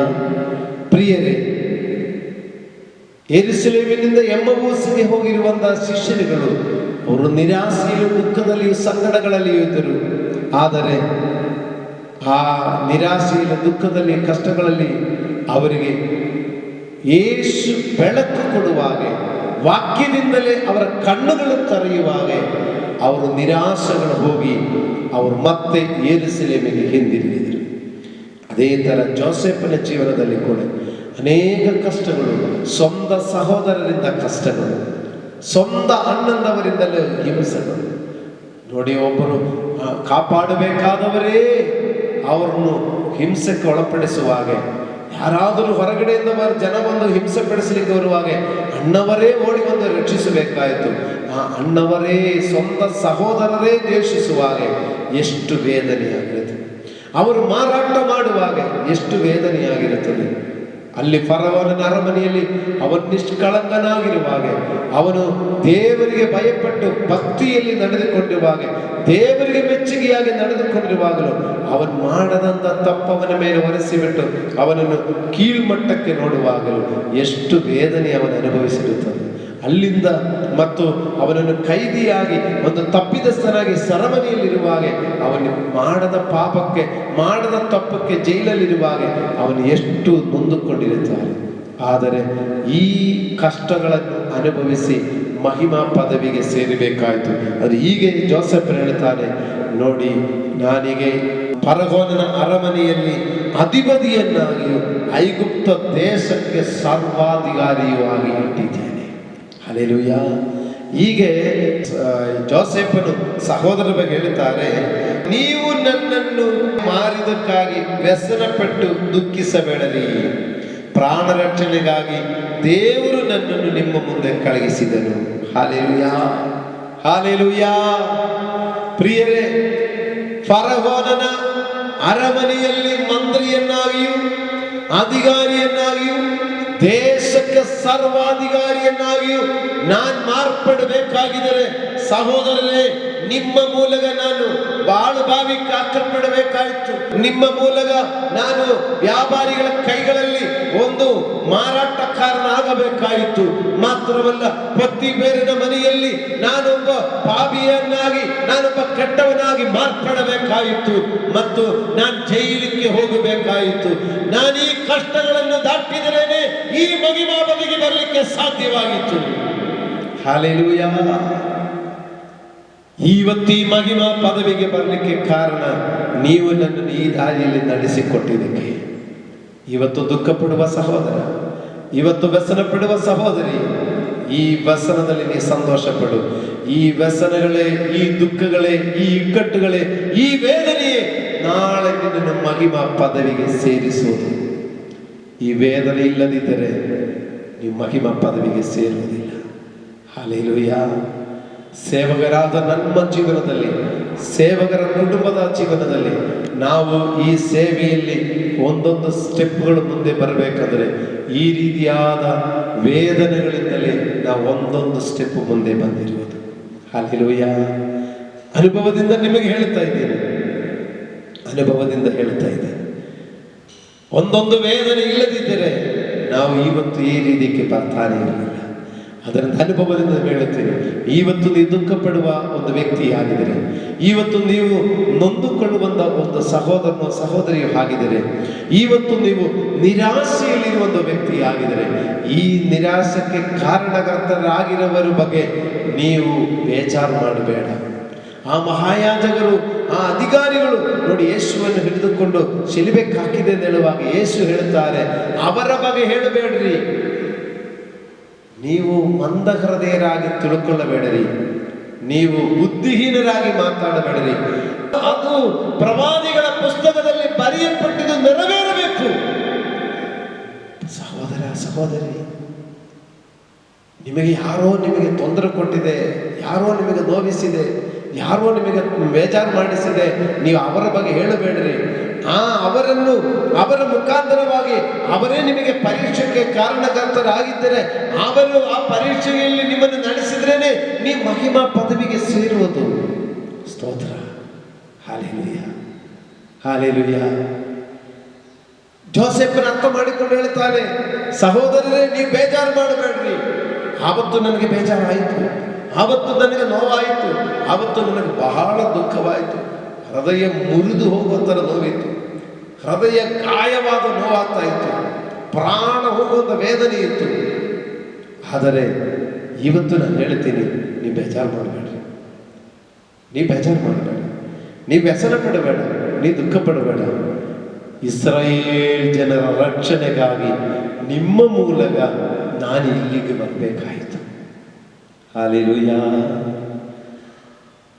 ನಾನಿವತ್ತು ಫರೋಹನ ಅರಮನೆಯಲ್ಲಿ ಮಂತ್ರಿಯಾಗಿ, ಅಧಿಕಾರಿಯಾಗಿ, ಐಗುಪ್ತಕ್ಕೆ ಸರ್ವಾಧಿಕಾರಿ ಆಗಲಿಕ್ಕೆ ನೀವೇ ಇದಕ್ಕೊಂದು ದಾರಿ ತೋರಿಸಿದೆ. ದೇವರು ನಿಮ್ಮನ್ನು ಅದಕ್ಕೆ ಉಪಯೋಗಿಸಿದೆ. ದುಃಖ ಪಡಬೇಡಿರಿ. ನೀವು ಅದರಿಂದ ನನ್ನ ಬಗ್ಗೆ ಬೇಚಾರ ಮಾಡಬೇಡಿರಿ. ಪ್ರಿಯರೇ, ಇವತ್ತು ನಿಮ್ಮನ್ನು ದುಃಖಿಸಿದವರ ಬಗ್ಗೆ, ಇವತ್ತು ಯಾರೋ ಮೇಲೆ ನೀವು ಕಂಪ್ಲೇಂಟ್ ಹೇಳುವರಾಗಿದ್ದಾರೆ, ಯಾರಾದೋ ಮೇಲೆ ಅವರಿಂದಲೇ ನನಗೆ ಹಿಂಗಾಯಿತು, ಇವರಿಂದಲೇ ನನಗೆ ಹಿಂಗಾಯಿತು, ಇವರೇ ನನಗೆ ದ್ರೋಹ ಮಾಡಿದೆ, ಇವರೇ ನನಗೆ ಮೋಸ ಮಾಡಿದೆ ಅಂತ ನೀವು ಯಾರಾರ್ದು ಬಗ್ಗೆ ಆದರೂ ಹೇಳುವರಾಗಿದ್ದಾರೆ, ನೋಡಿ, ದೇವರು ಅವರನ್ನು ನಿಮಗಾಗಿ ಉಪಯೋಗಿಸ್ತಾ ಇದ್ದಾರೆ. ಅವರನ್ನು ದ್ವೇಷಿಸಬೇಡಿರಿ, ಅವರ ಬಗ್ಗೆ ದುಃಖ ಪಡಬೇಡಿರಿ, ಅವರ ಮೇಲೆ ಬೇಜಾರು ಮಾಡಬೇಡಿರಿ. ಅವರ ಮೂಲಕವಾಗಿ ನಿಮಗೊಂದು ಮಹಿಮಾ ಪದವಿ ಇದೆ. ಅವರ ಮೂಲಕವಾಗಿ ನಿಮಗೊಂದು ಉದ್ಧಾರಣವಿದೆ. ನೀವು ಉದ್ಧಾರಣಕ್ಕೆ ಬರಬೇಕಾದರೆ ಅವರ ಮೂಲಕ ನೀವು ಬಂದರೇನೇ ಆಗೋದು. ದೇವರವರನ್ನು ಉಪಯೋಗಿಸಿಕೊಂಡಿದ್ದಾರೆ. ಹಲ್ಲೆಲೂಯ. ಪವಿತ್ರ ಗ್ರಂಥದಲ್ಲಿ ದಾನಿಯೇಲನ ಪುಸ್ತಕದಲ್ಲಿ ಇದೇ ಥರ ಇದೆ. ದಾನಿಯೇಲನು ಏನು ತಪ್ಪು ಮಾಡಲಿಲ್ಲ. ಅವನು ದೇವರಿಗೆ ಪ್ರಾರ್ಥನೆ ಮಾಡಿದೆ. ದೇವರ ವಿಷಯದಲ್ಲಿ ಚೂರು ಅವನ ಆಚೆ ಕಡೆ ಈಚೆ ಕಡೆ ಅಲುಗಾಡುತ್ತಾರೆ. ಅದರಿಂದಲೇ ಅನೇಕರಿಗೆ ಹಿಡಿಸಲಿಲ್ಲ. ದೇವರ ಭಕ್ತಿಯ ವಿಷಯದಲ್ಲಿ ಅವನ ಮೇಲೆ ತಪ್ಪರಿಸಲಿಕ್ಕೆ ಅವನಿಗೆ ಆ ವಿಷಯದಲ್ಲೇ ಹೊರತು ಬೇರೆ ತಪ್ಪರಿಸಲಿಕ್ಕಿಲ್ಲ. ಅಷ್ಟು ಕಂಡೀಷನ್ ಆಗಿದೆ. ಅದೇ ವಿಷಯದಲ್ಲಿ ಅವನು ಸಿಕ್ಕಾಕಿಸಿದ. ದಾನಿಯೇಲನ ಮೇಲೆ ಹೊಟ್ಟೆ ಊರಿಗೆ, ದಾನಿಯೇಲನ ಮೇಲೆ ಅವರು ಕೋಪ ಮಾಡಿ ಆ ಉಳಿದಿರುವ ಅಧಿಕಾರಿಗಳು ದಾನಿಯೇಲನು ಇಲ್ಲದೆ ಮಾಡಬೇಕು ಅಂತ ಮಾಡಿದೆ. ಅವನು ಹಿಡಿದುಕೊಂಡು ಹೋಗಿ ಸಿಂಹಗಳ ಗವಿಯಲ್ಲಿ ಹಾಕಬೇಕು. ಅದಕ್ಕೆ ಅವರೇ ಉಪಾಯ ಮಾಡಿದ್ದಾರೆ. ರಾಜನ ಬಳಿಯಲ್ಲಿ ಹೋಗಿ, ರಾಜನೇ, 1 ತಿಂಗಳ ಕಾಲ ನಿಮಗೆ ಎಲ್ಲ ಜನರು ಪ್ರಾರ್ಥನೆ ಮಾಡಬೇಕು. ಯಾವ ದೇವರಿಗೂ ಪೂಜೆ ಮಾಡಬಾರದು, ಯಾವ ದೇವರಿಗೂ ಪ್ರಾರ್ಥಿಸಬಾರದು. ರಾಜನಾಗಿರುವ ನಿನಗೇ ಪೂಜೆ ಮಾಡಲಿಕ್ಕೆ ಅಪ್ಪಣೆ ಆಗಬೇಕು 1 ತಿಂಗಳ ಕಾಲ. ಯಾರಾದರೂ ಅದನ್ನು ಮೀರಿದರೆ ಅವನ್ನು ಹಿಡಿದುಕೊಂಡು ನೋಡಿ ಸಿಂಹಗಳ ಗವಿಯಲ್ಲಿ ಹಾಕಬೇಕು. ಇದು ರಾಜ ಶಾಸನೆಯಾಗಿ ರಜು ಹಾಕಿ ಇದೊಂದು ಆಜ್ಞೆ ಹೊರಡಿಸಬೇಕು ಅಂತ ಹೇಳಿದೆ. ರಾಜನು ಇದರ ಒಳಗಡೆ ಕುಯುಕ್ತಿ ಏನಂತ ರಾಜನು ಗೊತ್ತಾಗಲಿಲ್ಲ. ರಾಜನು ಆಯಿತು ಮಾಡಿಕೊಳ್ಳಿರಿ ಅಂತ ಹೇಳಿದೆ. ಹಾಗೆ ಅವರು ರಾಜನ ಶಾಸನೆಯನ್ನು ಬರೆದು, ಆ ಆಜ್ಞೆಯನ್ನು ಬರೆದು ಅವರು ರಾಜನ ಮುದ್ರೆ ಹಾಕಿ ಅದು ದೇಶದ ಎಲ್ಲ ಕಡೆಗೆ ಹೊರಡಿಸಿದರು. ದಾನಿಯೇಲನ ಪುಸ್ತಕದಲ್ಲಿ ನೋಡುವ ಹಾಗೆ 6ನೇ ಅಧ್ಯಾಯ 10ನೇ ವಾಕ್ಯದಲ್ಲಿ, ಶಾಸನಕ್ಕೆ ರುಜುವಾದದ್ದು ದಾನಿಯೇಲನಿಗೆ ತಿಳಿದಾಗ ಅವನು ತನ್ನ ಮನೆಗೆ ಹೋಗಿ ಯೆರೂಸಲೇಮಿನ ಕಡೆಗೆ ಕದವಿಲ್ಲದ ಕಿಟಕಿಗಳನ್ನು ತನ್ನ ಮಹಡಿಯ ಗೋಡೆಯಲ್ಲಿ ಯಥಾ ಪ್ರಕಾರ ದಿನಕ್ಕೆ 3 ಆವರ್ತಿ ಮೊಣಗಾಲೂರಿ ತನ್ನ ದೇವರಿಗೆ ಪ್ರಾರ್ಥನೆ ಮಾಡಿ ಸ್ತೋತ್ರ ಸಲ್ಲಿಸಿದನು. ಹಲ್ಲೆಲೂಯ. ಅವನು ಪ್ರಮಾಣ ತಪ್ಪಲಿಲ್ಲ, ಒಂದೇ ಪ್ರಮಾಣದಲ್ಲಿದ್ದನು. ಹಾಗೆ ಅವನು ಪ್ರಾರ್ಥನೆ ಮಾಡಿದೆ. ಅವನು ಮೊಣಗಾಲೂರಿ ಪ್ರಾರ್ಥನೆ ಮಾಡುವಾಗ ಅವನ್ನ ಸಿಕ್ಕಾಕಿಸಬೇಕು ಎಂದು ನೋಡಿದವರು ಬಂದು ಬಗ್ಗಿ ನೋಡುತ್ತಾ ಇರುವಾಗ, ಕಿಟಕಿಯಲ್ಲಿ ಬಂದು ನೋಡುವಾಗ ನೋಡಿ ಅವನು ಮೊಣಗಾಲೂರಿ ಪ್ರಾರ್ಥನೆ ಮಾಡ್ತಾನೆ. ಸಾಕ್ಷಿ ಹಿಡಿದುಕೊಂಡು ಬಂದರು. ಈಗಿನ ಕಾಲದಲ್ಲಾದರೆ ಮೊಬೈಲಲ್ಲಿ ತಗೊಂಡೋಗಿ ವಿಡಿಯೋ ಮಾಡಿಕೊಂಡು ಹೋಗ್ತಾ ಇದ್ರು. ಆಗಿನ ಕಾಲದಲ್ಲಿ ಅದಿಲ್ಲ. ಅವರು ತುಳ್ಕೊಂಡು ಹೋಗಿ ಸಾಕ್ಷಿ ಹೇಳ್ತಾರೆ, ರಾಜನೇ, ನಾವಿಷ್ಟು ಜನ ಕಣ್ಣಾರೆ ನೋಡಿದೆ, ದಾನಿಯೇಲು ನಿನ್ನ ಆಜ್ಞೆ ಮೀರಿದೆ, ನಿನ್ನ ಆಜ್ಞೆ ಅನುಸರಿಸಲಿಲ್ಲ. ನೋಡಿ, ಆದರೆ ರಾಜನಿಗೆ ದಾನಿಯೇಲನ ಮೇಲೆ ಪ್ರೀತಿ ಇತ್ತು. ರಾಜನಿಗೆ ದಾನಿಯೇಲನ ಗುಣಗಳು ಬಗ್ಗೆ ಇಷ್ಟ ಇತ್ತು. ಹೇಗಾದವರನ್ನು ಕಾಪಾಡಬೇಕು ಅಂತಿತ್ತು. ಆದರೆ ರಾಜನು ಎಷ್ಟೋ ಪ್ರಯತ್ನ ಪಟ್ಟಿದ್ದರೂ ಆಗಲಿಲ್ಲ. ಅವರು ಹೇಳುತ್ತಾರೆ, ರಾಜನ ಆಜ್ಞೆ ಮೀರಿದರೆ ಅದು ರಾಜನಿಗೆ ಬೆಲೆನೇ ಇಲ್ಲದ ಬರುತ್ತದೆ, ನಿನ್ನ ಅಪ್ಪಣೆಗೆ ಒಂದು ಬೆಲೆ ಇಲ್ಲದ ಬರುತ್ತದೆ, ನೆರವೇರಬೇಕು. ಹಾಗೆ ನೆರವೇರಿಸಿದೆ. ರಾಜನು ದುಃಖಪಟ್ಟು ವ್ಯಸನದಿಂದಲೇ ದಾನಿಯೇಲನನ್ನು ಸಿಂಹದ ಗವಿಯಲ್ಲಿ ಹಾಕಿದರು. ಆದರೂ ಅವನು ಹೇಳ್ತಾರೆ, ನೀನು ಆರಾಧಿಸೋ ದೇವರು ನಿನ್ನನ್ನು ರಕ್ಷಿಸುತ್ತಾರೆ, ಸರಿ, ನಿನ್ನ ದೇವರು ನಿನ್ನ ಕೈ ಬಿಡಲ್ಲ ಅಂತ ಹೇಳಿಕೊಂಡು ದುಃಖದಿಂದಲೇ ಆ ಗವಿಯಲ್ಲಿ ಹಾಕಿದೆ. ಆದರೆ ರಾಜನ ಆ ರಾತ್ರಿಯಲ್ಲಿ ಅನ್ನಪಾನಗಳು ಸೇವಿಸಲಿಲ್ಲ. ಆ ರಾತ್ರಿಯಲ್ಲಿ ರಾಜನು ನಿದ್ರೆ ಕೂಡ ಮಾಡಲಿಲ್ಲ. ಅಷ್ಟು ಇಷ್ಟ ಇತ್ತು ದಾನಿಯೇಲನ ಮೇಲೆ. ಹಲ್ಲೆಲೂಯ. ಆದರೆ ಮುಂಜಾನೆ ಬೆಳಕಾಗುವಾಗಲೇ ದಾನಿಯೇಲನ ಹಾಕಿರುವ ಗವಿಯ ಬಳಿ ಹೋಗಿ ದಾನಿಯೇಲನನ್ನು ಕೂಗುತ್ತಾ ಇದ್ದಾನೆ. ನೋಡಿ, ಅಲ್ಲಿ ನೋಡಿದರೆ 20ನೇ ವಾಕ್ಯದಲ್ಲಿ ನೋಡುವಾಗ, ದಾನಿಯೇಲನಿಂದ ಗವಿಯ ಸಮೀಪಕ್ಕೆ ಬಂದು ಅವನು ದುಃಖ ಧ್ವನಿಯಿಂದ ದಾನಿಯೇಲನನ್ನು ಕೂಗಿ, ದಾನಿಯೇಲನೇ, ಜೀವ ಸ್ವರೂಪನಾದ ದೇವರ ಸೇವಕನೇ, ನೀನು ನಿತ್ಯವೂ ಭಜಿಸುವ ನಿನ್ನ ದೇವರು ನಿನ್ನನ್ನು ಸಿಂಹಗಳಿಂದ ಉದ್ಧರಿಸ ಶಕ್ತನಾಗಿದ್ದಾನೋ ಎಂದು ಕೇಳಲು, ದಾನಿಯೇಲನು ರಾಜನಿಗೆ, ಅರಸನೇ, ಚಿರಂಜೀವಿಯಾಗಿರು. ನನ್ನ ದೇವರು ತನ್ನ ದೂತರನ್ನು ಕಳುಹಿಸಿ ಸಿಂಹಗಳ ಬಾಯಿಗಳನ್ನು ಬಂಧಿಸಿದನು, ಅವುಗಳಿಂದ ನನಗೆ ಯಾವ ಹಾನಿಯೂ ಆಗಲಿಲ್ಲ. ಹಲ್ಲೆಲೂಯಾ. ದಾನಿಯೇಲನ ಮೇಲೆ ಅವರು ತುಪ್ಪರಿಸಿದರು, ದಾನಿಯೇಲನ ಮೇಲೆ ಅವರು ದೂರ ಹೇಳಿದರು. ಆದರೆ ದೇವರು ದಾನಿಯೇಲನ ರಕ್ಷಣೆಗೆ ಬಂದನು. ರಾಜನಿಗೆ ಅವನ ಮೇಲೆ ಪ್ರೀತಿ ಹೆಚ್ಚಾಗಿದನ್ನೇ ಹೊರತು ಕಡಿಮೆ ಆಗಲಿಲ್ಲ. ಪ್ರಿಯ ಸಹೋದರ ಸಹೋದರಿ, ನಿಮಗೆ ವಿರುದ್ಧವಾಗಿ ನಿಮ್ಮ ವಿರೋಧಿಗಳು ನಿಮ್ಮ ಮೇಲೆ ದೂರ ಹೇಳಿ, ನಿಮ್ಮ ಮೇಲೆ ಕಂಪ್ಲೇಂಟ್ ಹಾಕಿ, ನಿಮ್ಮನ್ನು ದುಃಖಪಡಿಸಿ ಬೇಸರಪಡಿಸಿ ನಿಮ್ಮನ್ನು ಸೋಲಿಸಲಿಕ್ಕೆ ನೋಡುವಾಗ ನೀವು ಅರ್ಥ ಮಾಡಿಕೊಳ್ಳಲಿ, ನೀವು ಭಜಿಸಿ ಆರಾಧಿಸುವ ದೇವರಲ್ಲಿ ನೀವು ನಿಯತ್ತವುಳ್ಳವರಾಗಿದ್ದರೆ ಆ ದೇವರು ನಿಮ್ಮ ಸಹಾಯಕ್ಕೆ ಬರುತ್ತಾರೆ. ಹಲ್ಲೆಲೂಯಾ. ಅವನು ಪ್ರಾರ್ಥನೆ ಮಾಡುವನಾಗಿದ್ದನು, ಅವನು ದೇವರಿಗೆ ಪ್ರಾರ್ಥಿಸಿದನು. ಸಾಹಚರ್ಯ ನೋಡಿ ದುಃಖಪಟ್ಟಿಲ್ಲ, ಸಾಹಚರ್ಯ ನೋಡಿಕೊಂಡು ವ್ಯಸನ ಪಡಲಿಕ್ಕೆ ಹೋಗಲಿಲ್ಲ, ಅವನ ಪರಿಸ್ಥಿತಿ ನೋಡಿಕೊಂಡು ಚಿಂತೆಯಲ್ಲಿರಲಿಕ್ಕೆ ಹೋಗಿಲ್ಲ. ಅವನ ಪರಿಸ್ಥಿತಿಗಳ ಮಧ್ಯದಲ್ಲಿಯೂ ದೇವರನ್ನೇ ದೃಷ್ಟಿಸಿದನು. ರಾಜನ ಪ್ರೀತಿ ಕಡಿಮೆ ಆಗಲಿಲ್ಲ. ಆದರೆ ಅವನಿಗೇನಾಗಿದೆ ಅದರಲ್ಲಿ 25ನೇ ವಾಕ್ಯದಲ್ಲಿ, ಆಗ ರಾಜನಾದ ದಾರ್ಯಾವೇಶನು ಲೋಕದಲ್ಲೆಲ್ಲ ವಾಸಿಸುವ ಸಕಲ ಜನಾಂಗ ಕುಲ ಭಾಷೆಗಳವರಿಗೆ ಈ ಪ್ರಸಿದ್ಧಿ ಪತ್ರವನ್ನು ಬರೆಯಿಸಿದನು. ನಿಮಗೆ ಸುಖವು ಹೆಚ್ಚಾಗಲಿ, ನಾನಾಳುವ ರಾಜ್ಯದವರಿಗೆ ಎಲ್ಲರೂ ದಾನಿಯೇಲನ ದೇವರಿಗೆ ಭಯಭಕ್ತಿಯಿಂದ ನಡೆದುಕೊಳ್ಳಬೇಕೆಂದು ಆಜ್ಞಾಪಿಸುತ್ತೇನೆ. ಆತನೇ ಜೀವ ಸ್ವರೂಪನಾದ ಸನಾತನ ದೇವರು, ಆತನ ರಾಜ್ಯವು ಎಂದಿಗೂ ಅಳಿಯದು, ಆತನ ಆಳ್ವಿಕೆಯು ಶಾಶ್ವತವಾಗಿರುವುದು. ಆತನು ಉದ್ಧರಿಸುವನು, ರಕ್ಷಿಸುವನು, ಭೂಮಿ ಆಕಾಶಗಳಲ್ಲಿ ಅದ್ಭುತ ಮಹತ್ಕಾರ್ಯಗಳು ನಡೆಸುವನು ಆಗಿದ್ದಾನೆ. ಆತನೇ ದಾನಿಯೇಲನನ್ನು ಸಿಂಹಗಳ ಕೈಯಿಂದ ತಪ್ಪಿಸಿದನು. ಹಲ್ಲೆಲೂಯಾ. ದೇವರ ಪರಿಶುದ್ಧ ನಾಮಕ್ಕೆ ಸ್ತೋತ್ರವಾಗಲಿ. ಪ್ರಿಯ ಸಹೋದರ ಸಹೋದರಿ, ಇಲ್ಲಿ ದಾನಿಯೇಲನ ವಿಷಯದಲ್ಲಿ ನಾವು ಗ್ರಹಿಸಿಕೊಳ್ಳುವುದೇನೆಂದರೆ, ಇಸ್ರಾಯೇಲಿನ ದೇವರನ್ನು ಘನಪಡಿಸಲಿಕ್ಕಾಗಿ, ಇಸ್ರಾಯೇಲಿನ ದೇವರಿಗೆ ಮಹಿಮೆ ಬರಲಿಕ್ಕಾಗಿ ಈ ಹಿಂಸೆ ಆಯಿತು. ಹಲ್ಲೆಲೂಯಾ. ನೀನು ಆರಾಧಿಸುವ ದೇವರನ್ನು ಮಹಿಮೆ ಪಡಿಸಲಿಕ್ಕೆ, ನೀವು ಆರಾಧಿಸುವ ದೇವರಿಗೆ ಘನತೆ ಬರಬೇಕಾಗಿ ಒಂದು ವೇಳೆ ನೀವು ಒಂದು ಶೋಧನೆಯಲ್ಲಿ ಒಳಪಡಬಹುದು. ಆವಾಗ ನಿಮಗೆ ಶೋಧನೆಗೆ ಕಾರಣಕರ್ತರಾಗಿರುವವರ ಬಗ್ಗೆ ನೀವು ದುಃಖ ಪಡಬೇಡ.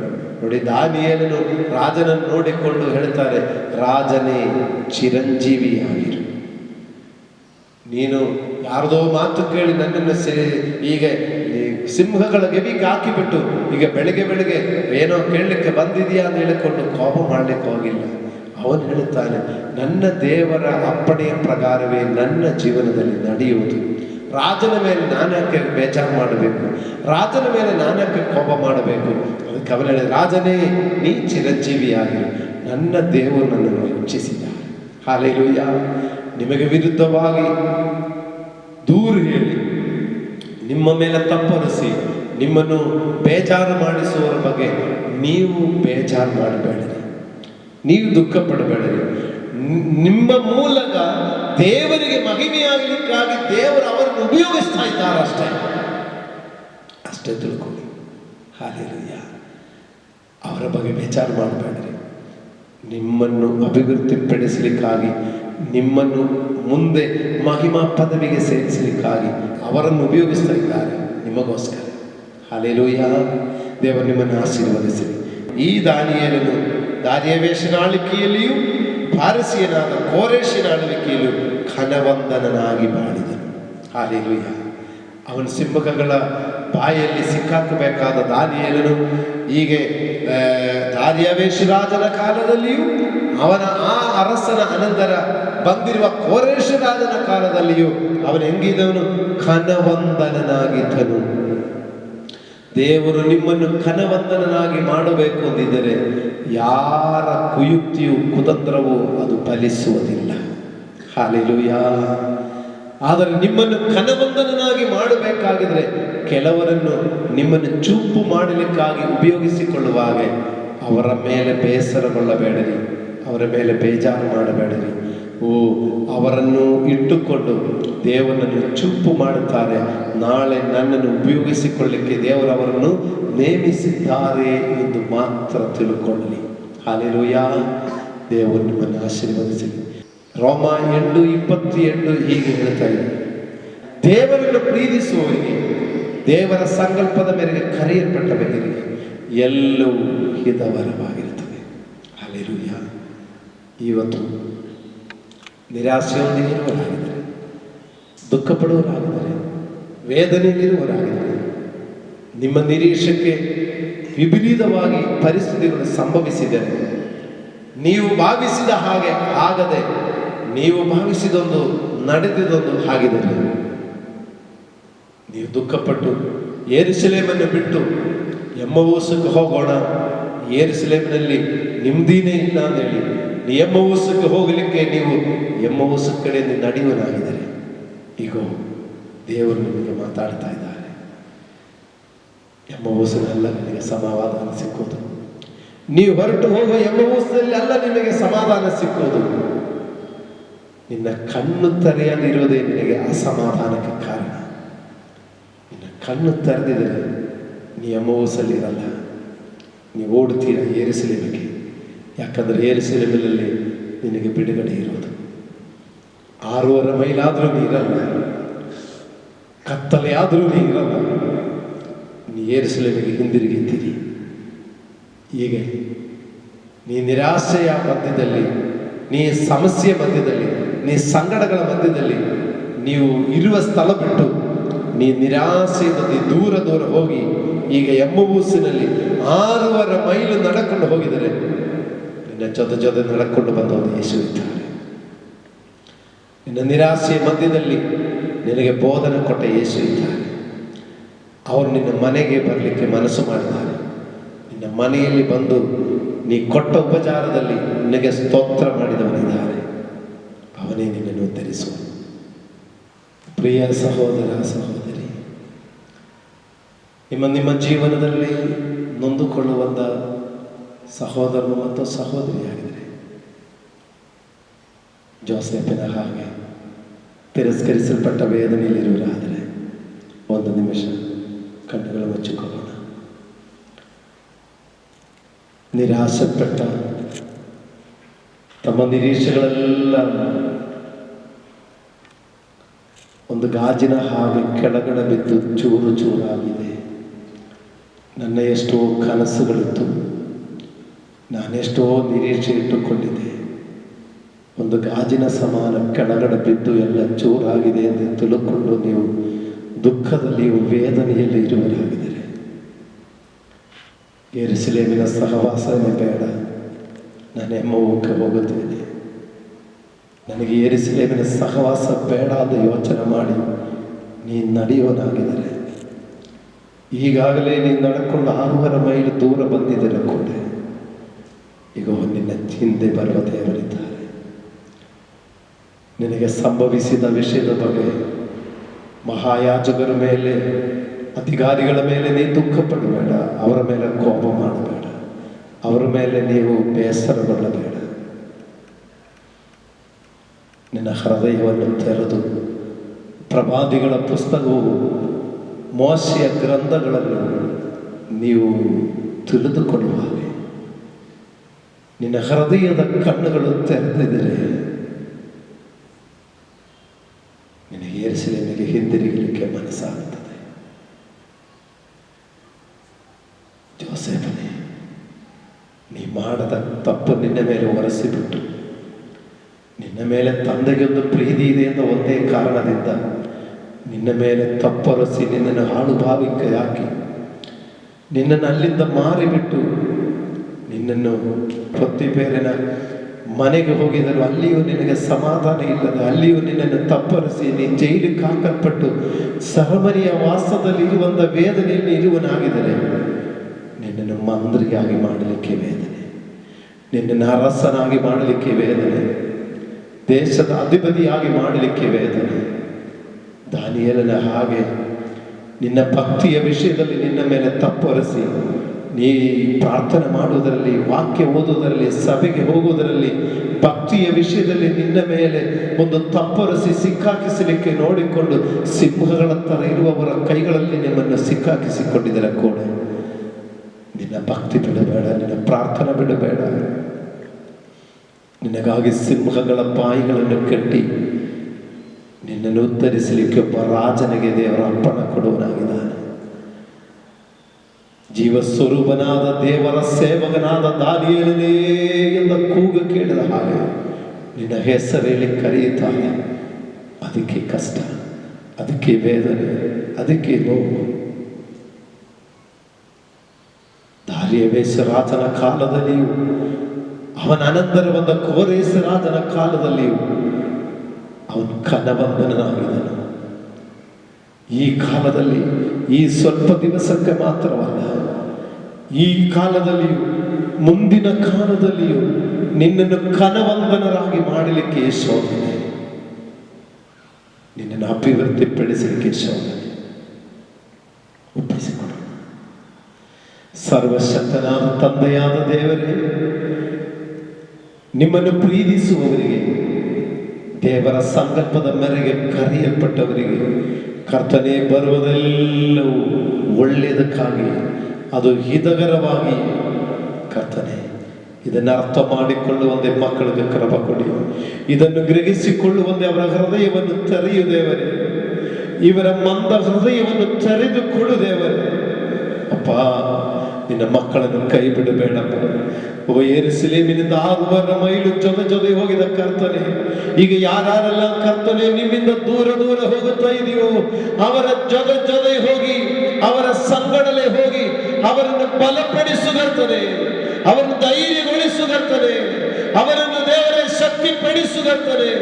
ಅವರ ಜೊತೆಯಲ್ಲಿ ಅವರ ಮನೆಗೆ ಹೋಗಪ್ಪ, ಅವರ ಮನೆಯಲ್ಲಿ ಹೋಗಿ ಅವರು ನಿರಾಶೆ ಪಟ್ಟು ಮಲ್ಕೊಳ್ಳಲಿಕ್ಕೆ ಹೋಗುವಾಗಲೂ ಬೇಡ ಮಕ್ಕಳೇ, ಎಚ್ಚರವಾಗಿ ನೋಡಿಕೊಂಡು ಅವರನ್ನು ಉಜ್ಜೀವನಗೊಳಿಸುವುದಿಲ್ಲ. ಅವರ ಕಣ್ಣುಗಳನ್ನು ತೆರೆಯುವಂತೆ ಮಾಡಪ್ಪ, ಅವರ ಕಣ್ಣುಗಳನ್ನು ತೆರೆಯುವಂತೆ ಮಾಡಿದೆ. ಯೆರೂಸಲೇಮಿನ ಸಹವಾಸ ಬೇಡ.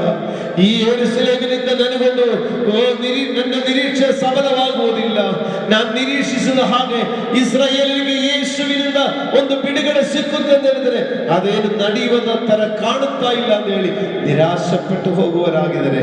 ಕರ್ತನೆ, ತಿರುಗಿ ಅದೇ ಯೆರೂಸಲೇಮಿನಕ್ಕೆ ಓಡಿ ಬರುವ ಹಾಗೆ ಅವರ ಕಣ್ಣುಗಳು ತೆರೆಯುವಂತೆ ಮಾಡಪ್ಪ. ಯೇಸು ಮುಗಿದು ಹೋಗಿಲ್ಲ ಮಕ್ಕಳೇ. ಯೆರೂಸಲೇಮಿನಲ್ಲಿ ಯೇಸು ಮುಗಿದು ಹೋಗಲಿಲ್ಲ. ಯೇಸು ಮಹಿಮಾ ಪದವಿಗೆ ಸೇರಲಿಕ್ಕಾಗಿ ಈ ಶಿಲುಬೆಯ ಮರಣ, ಇದು ಮಹಿಮೆಯ ಪದವಿಗೆ ಸೇರಲಿಕ್ಕಿರುವ ಮರಣ ಮಾತ್ರ. ಇದು ತಲ್ಕ್ಷಣಕ್ಕೆ ಇರುವಂತ ಒಂದು ನಷ್ಟ, ಒಂದು ಸೋಲಷ್ಟೇ. ಆದರೆ ಇದರ ಅನಂತರ ಒಂದು ಮಹಿಮಾ ಪದವಿ ಉಂಟು. ನೀ ಎಮ್ಮೂಸಿನಲ್ಲ, ನಿನಗೆ ಉದ್ಧಾರಣ ಯೆರೂಸಲೇಮಿನಲ್ಲಿಯೇ ಇರುವುದು. ಕರ್ತನೇ, ನಿನ್ನ ಮಕ್ಕಳನ್ನು ಬಲಪಡಿಸು, ನಿನ್ನ ಮಕ್ಕಳನ್ನು ಶಕ್ತಿಪಡಿಸು, ನಿನ್ನ ಮಕ್ಕಳನ್ನು ಚೈತನ್ಯಗೊಳಿಸು, ನಿನ್ನ ಮಕ್ಕಳನ್ನು ಅಭಿವೃದ್ಧಿಪಡಿಸು. ನಿನ್ನ ಮಕ್ಕಳಿಗೆ ನಿರಾಶೆಗಳ ನೀಗಿ ನಿರೀಕ್ಷೆ ಉಂಟಾಗಲಿ. ಜೋಸೆಫಿನ ಹಾಗೆ ದೇವರೇ, ನಿನ್ನ ಮಕ್ಕಳನ್ನು ಆ ದೇಶದಲ್ಲಿ ಒಂದು ಬರಕಾಲ ಬರುವಾಗ, ದೇವರೇ ತನ್ನ ಕುಟುಂಬದಲ್ಲಿ ಒಂದು ಸಮಸ್ಯೆ ಬರುವಾಗ ಅದನ್ನು ನಿವಾರಿಸಿಕೊಳ್ಳಲಿಕ್ಕಾಗಿ ದೇವರೇ ಮಕ್ಕಳನ್ನು ಉಪಯೋಗಿಸು. ದೇವರೇ, ಇಕ್ಕಟ್ಟು ಬರುವಾಗ, ನಾಳೆ ಸಮಸ್ಯೆ ಬರುವಾಗ, ಬರಕಾಲ ಬರುವಾಗ, ಆ ಬರಕಾಲದ ಪೋಷಣಕ್ಕಾಗಿ ನಿನ್ನನ್ನು ಈ ಸ್ಥಳಕ್ಕೆ ನಡೆಸಿಕೊಂಡು ಬಂದಿರುವುದು ಎಂಬುದನ್ನು ಅವರಿಗೆ ಅರಿವು ಹುಟ್ಟಿಸು. ದೇವರೇ, ಎಲ್ಲ ಮಕ್ಕಳು ಹೃದಯದ ಕಣ್ಣುಗಳು ತೆರೆಯಲಿ, ಹೃದಯದ ಕಣ್ಣುಗಳು ತೆರೆಯಲಿ. ಇಲ್ಲ, ನನ್ನ ಕರ್ತನನ್ನು ಕೈ ಬಿಟ್ಟಿದಲ್ಲ, ನನ್ನ ದೇವರು ನನ್ನನ್ನು ಮರೆತಿದಲ್ಲ, ನನ್ನ ದೇವರು ನನ್ನನ್ನು ದೂಷಿಸುವುದು ಅಲ್ಲ, ನನ್ನ ದೇವರನ್ನು ಅಭಿವೃದ್ಧಿಪಡಿಸಲಿಕ್ಕಾಗಿ ಈಗ ಒಂದು ಪರೀಕ್ಷೆಗೆ ಬಿಟ್ಟಿದ್ದಾನಷ್ಟೇ. ಅದಕ್ಕೆ ಮಹಾಯಾಜಕರನ್ನು ಉಪಯೋಗಿಸಿರಬಹುದು, ಅಧಿಕಾರಿಗಳು ಉಪಯೋಗಿಸಿರಬಹುದು, ಸ್ವಂತ ಸಹೋದರನ್ನು ಉಪಯೋಗಿಸಿರಬಹುದು, ಜೊತೆಯಲ್ಲಿ ಕೆಲಸ ಮಾಡುವ ಅಧಿಕಾರಿಗಳನ್ನು ಉಪಯೋಗಿಸಿರಬಹುದು. ಕರ್ತನೆ, ಈಗ ನನಗೆ ಅರಿವು ಬಂತು. ದೇವರೇ, ನಿನ್ನ ಮಕ್ಕಳಿಗೆ ಅರಿವು ಬಂದಿದೆಯಾ? ಈಗ ಮಕ್ಕಳ ಹೃದಯದ ಕಣ್ಣು ತೆರೆದಿದೆಯಾ? ತೆರೆಯುವಂತೆ ಮಾಡು ಕರ್ತನೆ, ತೆರೆಯುವಂತೆ ಮಾಡು ಕರ್ತನೆ, ತೆರೆಯುವಂತೆ ಮಾಡು ಕರ್ತನೆ. ಮಕ್ಕಳನ್ನು ಉಜ್ಜೀವನಗೊಳಿಸು, ಮಕ್ಕಳನ್ನು ಅಭಿವೃದ್ಧಿಪಡಿಸು, ಅವರನ್ನು ಘನವಂದನರಾಗಿ ಮಾಡು, ಅಭಿವೃದ್ಧಿಯಲ್ಲಿ ನಡೆಸು. ಕೃಪೆಯಲ್ಲಿ ಮಗಮಾಚಿಕು. ನಮ್ಮ ರಕ್ಷಕನು ನಮ್ಮ ಒಡೆಯನೂ ಆಗಿರುವ ಪ್ರಭು ಯೇಸು ಕ್ರಿಸ್ತನ ನಾಮದಲ್ಲಿ ಸಮರ್ಪಿಸಿ ಪ್ರಾರ್ಥಿಸುತ್ತೇನೆ. ನಿನ್ನ ದಾಸರಾಗಿರುವ ನಮ್ಮನ್ನು ಕೂಡ ಈ ಕಟ್ಟಿನ ಸಂದರ್ಭಗಳಲ್ಲಿ ದೇವರು, ನಿನ್ನ ದಾಸರಾಗಿರುವ ನಮ್ಮನ್ನು ಕೂಡ ಕುಟುಂಬವಾಗಿ ಬಲಪಡಿಸಿ, ಚೈತನ್ಯಗೊಳಿಸಿ, ಉಜ್ಜೀವನಗೊಳಿಸಿ ನಡೆಸು. ನಮ್ಮ ರಕ್ಷಕನಾದ ಯೇಸುವಿನ ನಾಮದಲ್ಲಿ ಪ್ರಾರ್ಥಿಸಿ ಸಮರ್ಪಿಸುತ್ತೇನೆ, ಪರಲೋಕ ತಂದೆಯಾದ ದೇವರೇ, ಆಮೆನ್. ಹಲ್ಲೆಲೂಯಾ. ಈ ಸಂದೇಶ ನಿಮ್ಮನ್ನು ಸಂದೇಹಿಸ್ತಾರೆ. ವಾಕ್ಯ ಒಂದು ಸಾರಿ ಕೇಳಿದ ಮೇಲೆ ಇನ್ನೊಂದು ಸಾರಿ ಕೂಡ ಕೇಳಿಕೊಡಿರಿ, ನಿಮ್ಮ ಹೃದಯ ಆನಂದವಾಗುತ್ತದೆ. ನಿಶ್ಚಯವಾಗಿ ವಾಕ್ಯ ಪ್ರಕಾರ ನೀವು ಘನವಂದನರಾಗಿ ಮಾರ್ಪಡುವಿರಿ. ನಿಶ್ಚಯವಾಗಿ ವಾಕ್ಯ ಪ್ರಕಾರ ನೀವು ಅಭಿವೃದ್ಧಿಗೆ ಬರುವಿರಿ. ನಿಶ್ಚಯವಾಗಿ ವಾಕ್ಯ ಪ್ರಕಾರ ಯೆರೂಸಲೇಮಿನಲ್ಲಿ ಸಂತೋಷ ಪಡುವಿರಿ. ನೀವು ವಾಕ್ಯ ಒಂದು ಸಾರಿ ಕೇಳಿ, ಇನ್ನೊಂದು ಸಾರಿ ಕೇಳಿ. ಯಾರಾದರೂ ಇದೇ ಥರ ನಿರಾಶೆಯಲ್ಲಿರುವವರಿಗೆ ಈ ವಾಕ್ಯವನ್ನು ಲಿಂಕ್ ಕಳಿಸಿಕೊಡಿರಿ. ಯೂಟ್ಯೂಬನ್ನು ನೀವು ಪರಿಚಯ ಮಾಡಿಕೊಂಡು ಈ ವಾಕ್ಯ ಅವರು ಕೇಳುವರಾಗಿ ಅವರು ಸಂತೋಷ ಪಡಲಿ. ಗುರುವಾರ ದಿವಸ ಸಂಜೆ 9 ಗಂಟೆಗೆ ನಮ್ಮ ಯೂಟ್ಯೂಬ್ ಚಾನಲಲ್ಲಿ ಸಾಕ್ಷಿಯ ಸಮಯ ಎಂಬ ಪ್ರೋಗ್ರಾಮ್ ಇದೆ, ಅದನ್ನು ಕೂಡ ನೀವು ವೀಕ್ಷಿಸಿರಿ. ಗುರುವಾರ ಸಂಜೆ 9 ಗಂಟೆಗೆ ಸಾಕ್ಷಿಯ ಸಮಯ ಪ್ರೋಗ್ರಾಮ್ ಇದೆ, ಅದನ್ನು ವೀಕ್ಷಿಸಿರಿ. ದೇವರು ತಾನೇ ನಿಮ್ಮೆಲ್ಲರನ್ನು ಆಶೀರ್ವದಿಸಲಿ. Praise God. ಪ್ರಿಯ ವೀಕ್ಷಕರೇ, ನೀವು ಹೊಂದಿದ ಆಶೀರ್ವಾದವನ್ನು ನಮ್ಮೊಂದಿಗೆ ಹಂಚಿಕೊಳ್ಳಿರಿ. ನೀವು ಸಂಪರ್ಕಿಸಬೇಕಾದ ಮೊಬೈಲ್ ಸಂಖ್ಯೆ 8217761567. ಹೆಚ್ಚಿನ ವಿಡಿಯೋಗಳಿಗಾಗಿ ನಮ್ಮ ಚಾನೆಲ್ ಅನ್ನು ಸಬ್ಸ್ಕ್ರೈಬ್ ಮಾಡಿಕೊಳ್ಳಿರಿ. ದೇವರು ತಾನೇ ನಿಮ್ಮೆಲ್ಲರನ್ನು ಆಶೀರ್ವದಿಸಲಿ.